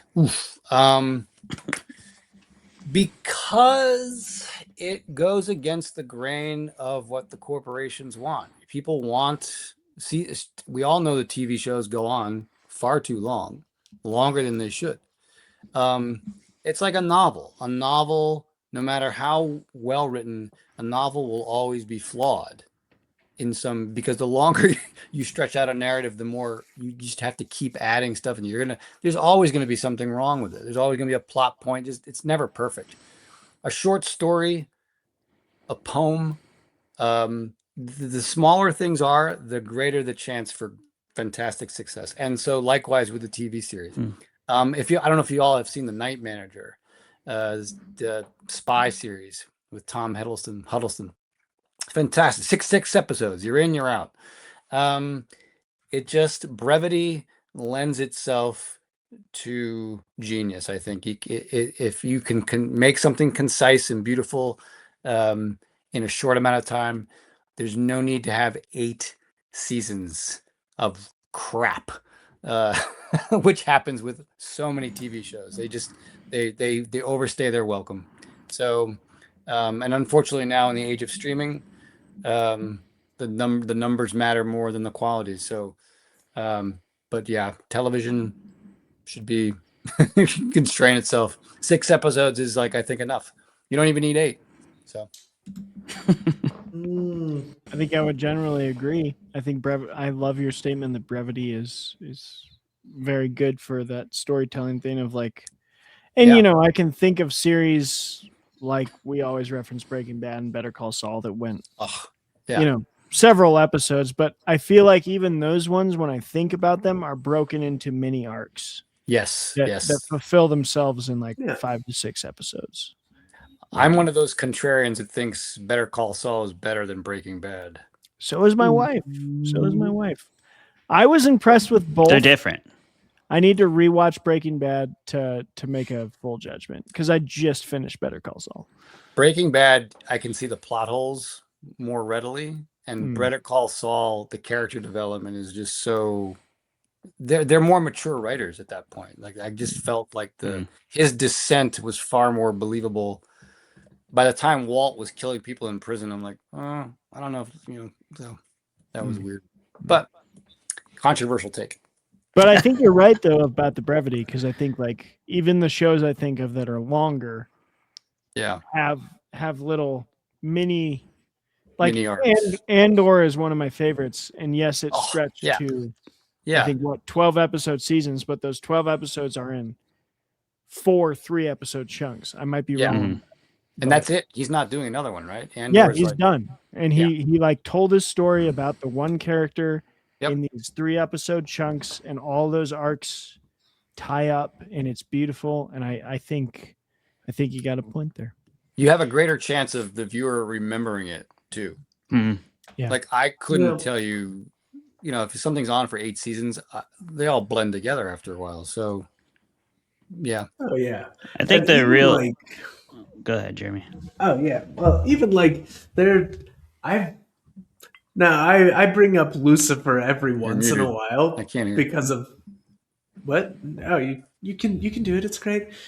But like I bring up Lucifer every once in a while because especially particularly the earlier seasons when it was on like CBS or whatever, you can tell like almost all of the episodes of that show were only included because they had to fill 24 episodes or whatever. And most of it had nothing to do with any of it. And the only thing that even made it watchable was just that the main character was pretty fun to watch, even when he was doing basically nothing. Sure. Yeah. But that's just a story stretched to its breaking point by just ignoring the story almost all of the time. Yeah. Just, I think the most important thing is if the story knows it's going to end, it knows where it's going to end. And if it doesn't, then it's written as such. It leaves you hanging for, and I'm back to Firefly since we talked about that earlier, but it's another good example of it was written to be continued, and it did not pretend it was over with season 1. But then they were forced to write something that was it being over, and everything else you guys have brought up, I think that's a common thread between them. They're all written like Breaking Bad knows exactly when it ends. It completes all its character arcs. It knows what it's about, and it never loses hold of it. I think that's what happens when shows feel like they've gone too long, is they lose control of like what the story was about, or they lose connection to what it was originally about. And if you go past the point where we start to care less about how things turn out at the end, I think you've gone a little too long. Once we start to like kind of, I don't really like this character anyway. Can we just kill him already? There's one that like, there's one that I don't even like the show, but I have to give props to, like you said, that baked in, they know when the story's going to end. And my wife watches it. It's Bridgerton. And there's like there's so many Bridgerton siblings. And so I'm like, oh, the show's gonna run as long as there's a sibling to still fall in love. And like, And there will be. Once all the siblings are married, then the show's gonna end. I thought you were going to say Outlander there for a minute. No, I haven't watched Outlander. No. My dear wife loves Outlander. I've heard a lot of people love Outlander, but yeah, my wife is into Bridgerton, and I'm like, okay, at least at the end of every season, I can be like watching with her and be like, okay, which sibling's next? Is it this one or is it this? All right. Indeed. If we have time for one more, I know we're over time a little bit, 2:04, but we can also let you go if you need to, Matthew. Yes, Matt. No, I'm good. All up to you. Okay. So the last question I have before we rate this thing is what I hinted at before, kind of talking about Ursula K. Le Guin, is that fiction is thought experiment. I just genuinely want to have a discussion about that. It's been something that's on my mind for a while. I think Le Guin did it excellently with this like socialist planet, this capitalist planet. Take those two to their extremes. What do those two look like with the dispossessed? Do you think that's something as prevalent today? Do you think it's a really excellent use of fiction to take philosophical ideas to their end, or does it kind of detract from character and plot? A lot of questions in there, but yeah, generally, just what are your opinions on this? Taking the thought experiment idea and kind of building a fictional world to explore that. Well, I think it's a hallmark of it's a hallmark of great science fiction, or I think the masters have done it well without sacrificing character. I mean, the other name that pops into my head is Octavia Butler. I mean, all of her books are thought experiments, essentially. Kindred, Dawn. I mean, if you've read Dawn, the Dawn series has got to be one of the most disturbing takes on aliens that I've ever read. And it's, what happens if aliens start breeding us? I mean, it's just like, ugh. But it is, but Kindred is another thought experiment that doesn't sacrifice character. And it's a great story. It's a great premise.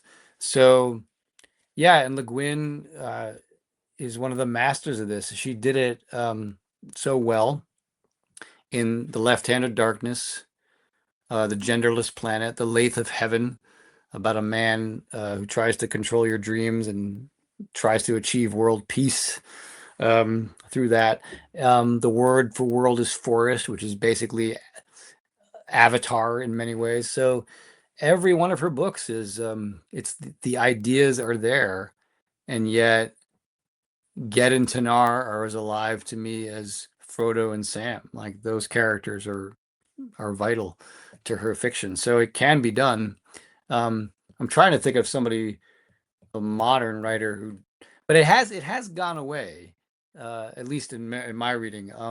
I don't know that it's as, I mean, when you compare anyone to Ursula K. Le Guin, you're going to fail. So I don't know if it's fair to do that. But of course, I got my own shelves. Susanna Clark, Jonathan Strange and Mr. Norrell. Have you all read that book? It is. What's that? I've read something else by Susanna. What's her other? Susanna Paranice, I think, is one of her other. Yeah. Paranice? Mm-hmm. Yeah. No, this is her first novel. Look how thick this thing is. Mm-hmm. I highly recommend it. If y'all like fantasy,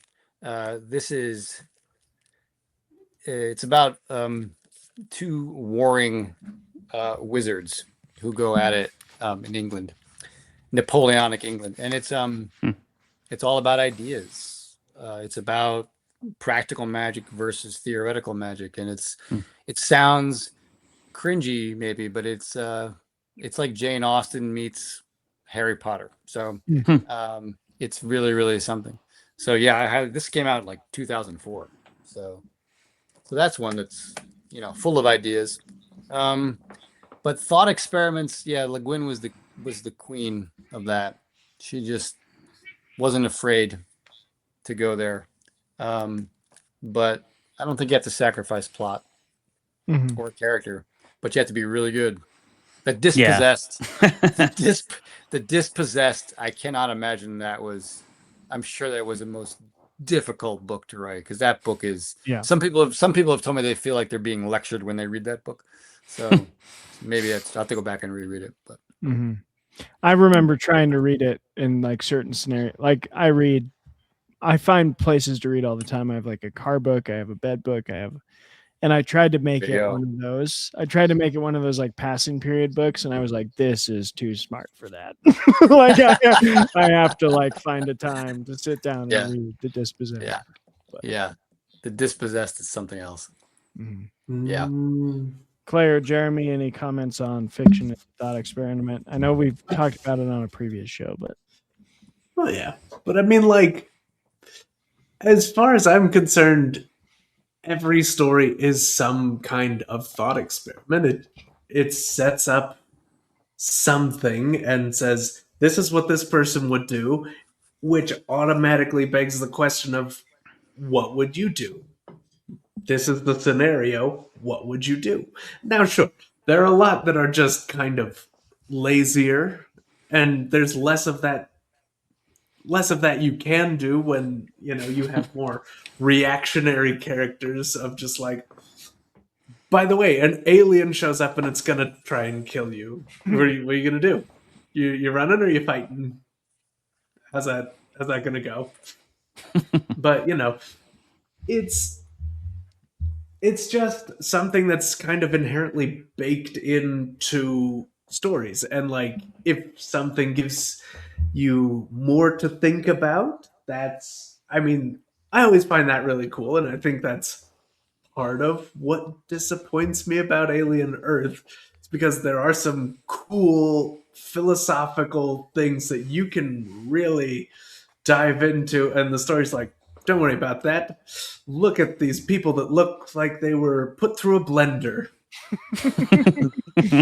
That's something, right? Like, maybe. It's something. Maybe. Yeah. Tell me the question one more time. Just general opinions on like fiction is thought experiment. Right. Do you think it's hard to do without taking away from the plot and character, or I don't know, a lot of stuff there. Yeah, I kind of agree with a combination of both. Like Jeremy said, the circumstances of the story definitely dictate how realistic it feels for your character to be sitting around thinking. And so if you're always in a car chase, then you don't have a lot of time to muse on the philosophies of existence. You're a little busy at the moment. You can certainly think about deep things and explore your character's inner monologue in tense situations and in situations that aren't just comfortable or contentment. But like, I do still have to be able to believe that it would be possible to think about things with any depth under the circumstances. So I think as long as, the circumstances feel realistic enough, then I could see it in all kinds of stories. And when they don't, then I'm like, that's when it feels out of place. And when it feels like establishing expectations and making promises that your story isn't even trying to fulfill. Like when you try to be pseudo-philosophical, but really you're in a spinal cord tearing out movie. That's fine. Just once I was a teenage predator. Yeah. I think it's just as much a staple of horror as it is science fiction too. Horror is like 90% people trying to figure out how to not die from whatever is malevolently haunting them, whether from the inside or out. And that's like, that's at once our most profound and our most primal question. How do I not die? It's something you have to face every day. It's something you contemplate with longevity over the course of your life. It's a primary obsession of human beings is leaving a legacy. So I think there's a lot of those layers to it, but we've probably talked about Alien Earth not enough and lots of other bullshit for a lot of time. Matthew, it was really fun to have you on. Before we let you go, we're going to have you rank this thing for us. So the good people can go out and, watch Alien Earth in a prepared manner. no matter how they like to prepare. Jeremy, we'll start with you. We'll end with you, Matt, so that you can tell the people one more time who you are, what you do, and where they can find you. Jeremy, how would you rate Alien Earth episodes 1 through 3? Well, hey, so look, this is gonna be rough. Okay, there's no can't sugarcoat it for you. This is gonna be it's not gonna be terrible. It's pretty to look at. There's some stuff almost going on in like an intriguing way, and like, look, you're gonna want to have your drink ready. It's gonna be great. There we go. And so, if like me, you hate the way that kids are written sometimes, how they're sometimes talking like middle schoolers and sometimes talking like they're 6, you just take a drink. You drink a bit for that, drink, of course, also when sometimes you're looking at 80s future technology and then sometimes it's just regular future technology. Don't worry about that.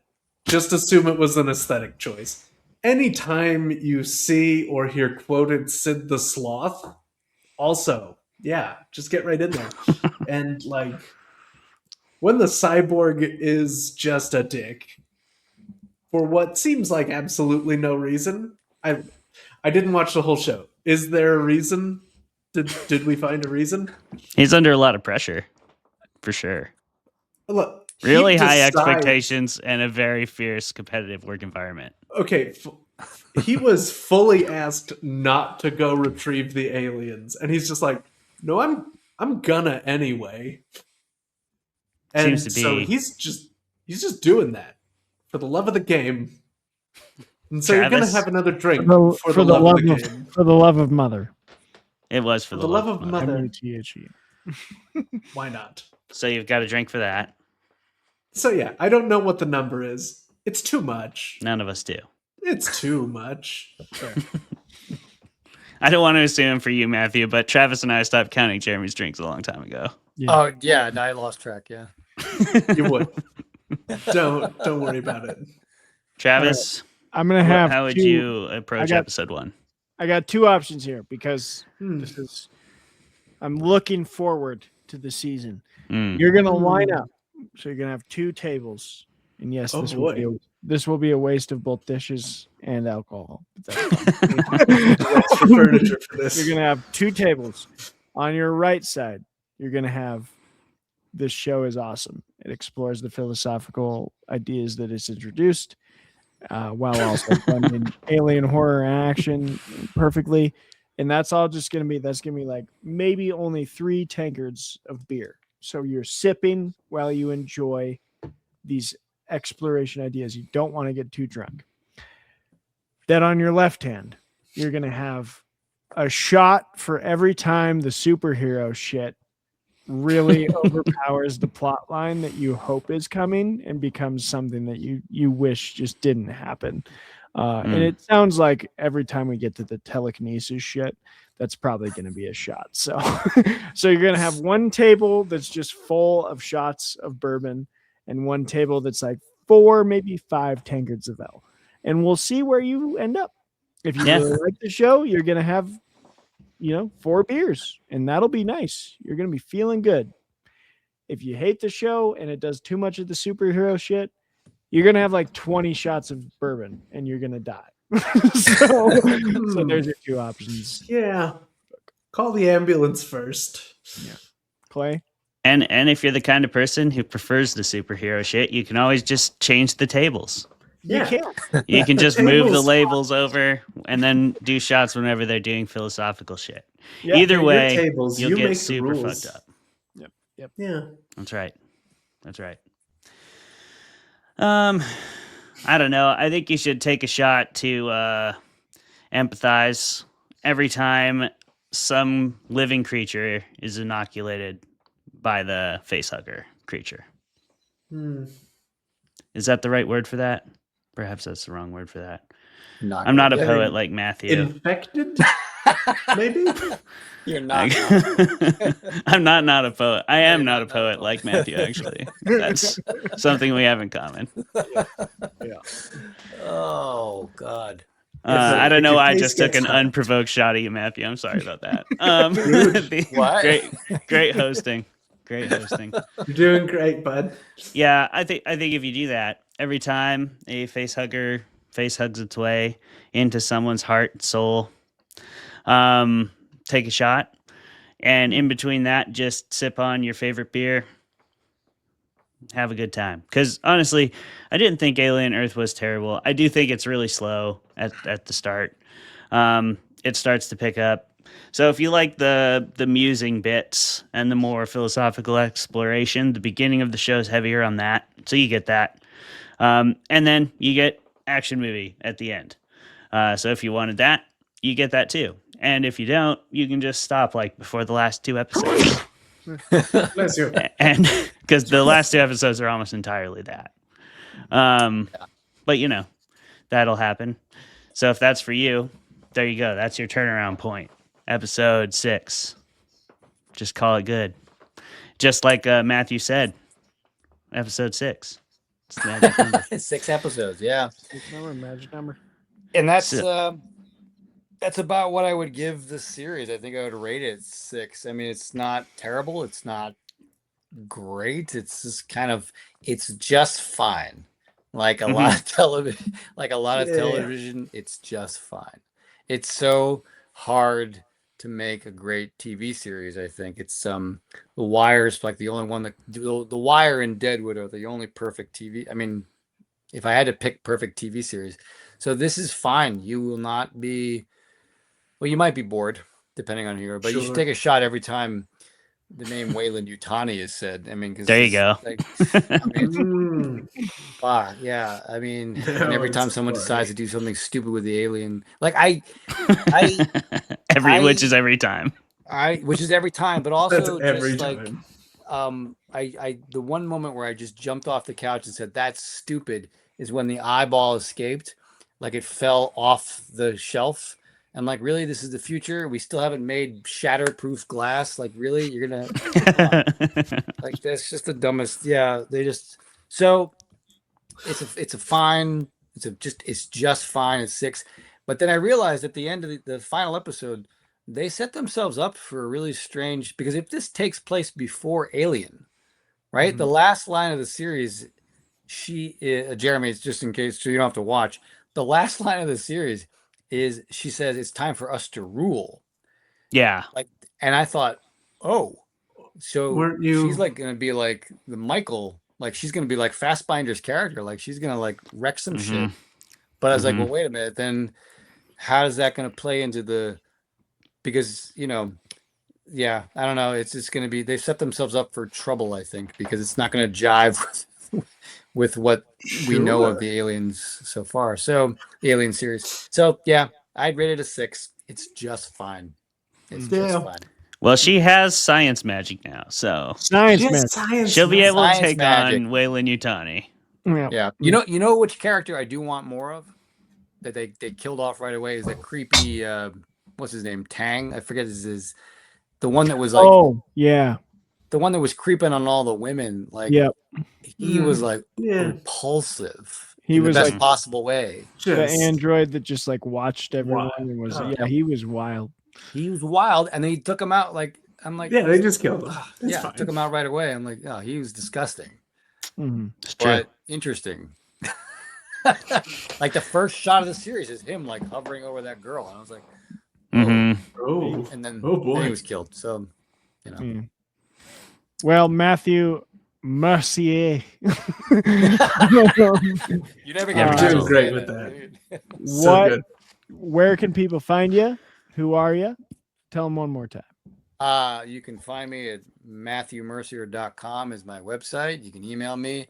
Poe and I is available wherever you buy books. And I am on Instagram. I'm on Threads. Matthew Mercier is pretty easy to find me. I try to be on Blue Sky, but it's just too much. I can't do everything. So Instagram is my most active social media. But I'll be at StokerCon. Will I see you fine gentlemen at StokerCon? Absolutely. Oh, yes. All of us. Yep. All of fantastic. All right. Looking forward to it every year. It's always a good time. And yeah, we'll be doing some fun stuff at StokerCon. We'll be going from the hotel. We're collaborating with Jeff C. Carter. That'll be a really good time. He's got lots of good ideas. Nice. We're going to do some questions pulled out of a hat type stuff. Walking around, asking people random questions. Travis also has some questions that he's been thinking about. Kind of having a fun broadcast and then doing some coverage of the awards, just grabbing whoever we can. Fantastic. So yeah, you'll have to stop by, pull a question out of the magic hat. I think he did that in Stanford. I remember him doing that. Yeah. Yeah, he did. Yep. Yeah. So yeah, we're trying to figure out some fun stuff, but it'll be cool. That's what we're up to at Fermented Fiction. Matthew, thank you for being on the show. Of course. And yeah, please do like, comment, and subscribe. We're an indie venture. And if you want to keep hearing our voices for 2.5 hours a night, once a week, you can pay us to do that. And if you don't, we will do it even louder. Yeah, we'll still do it. We're offering you essentially the same deal that we offered 2O Duels earlier in the show. You better just hop on, you know? You better Patreon us. Pay to silence us. Pay to silence us. Good luck. We have a high price, but we could be paid enough probably to do it. But you're going to have to give us a lot. Yeah. Everybody's got a price. And then you'll see us dropping off and you'll know whose price was lowest. Your price has been very high. Being here with putting up with our bullshit for like 2.5 hours. But Matthew, you were fucking awesome, man. Thank you for coming on. Thanks, Fermented Folks. Thank you. We're going to go to sleep. Yeah. Goodbye. That'd be so good. Later. Good night. Yeah, you just do it. I have.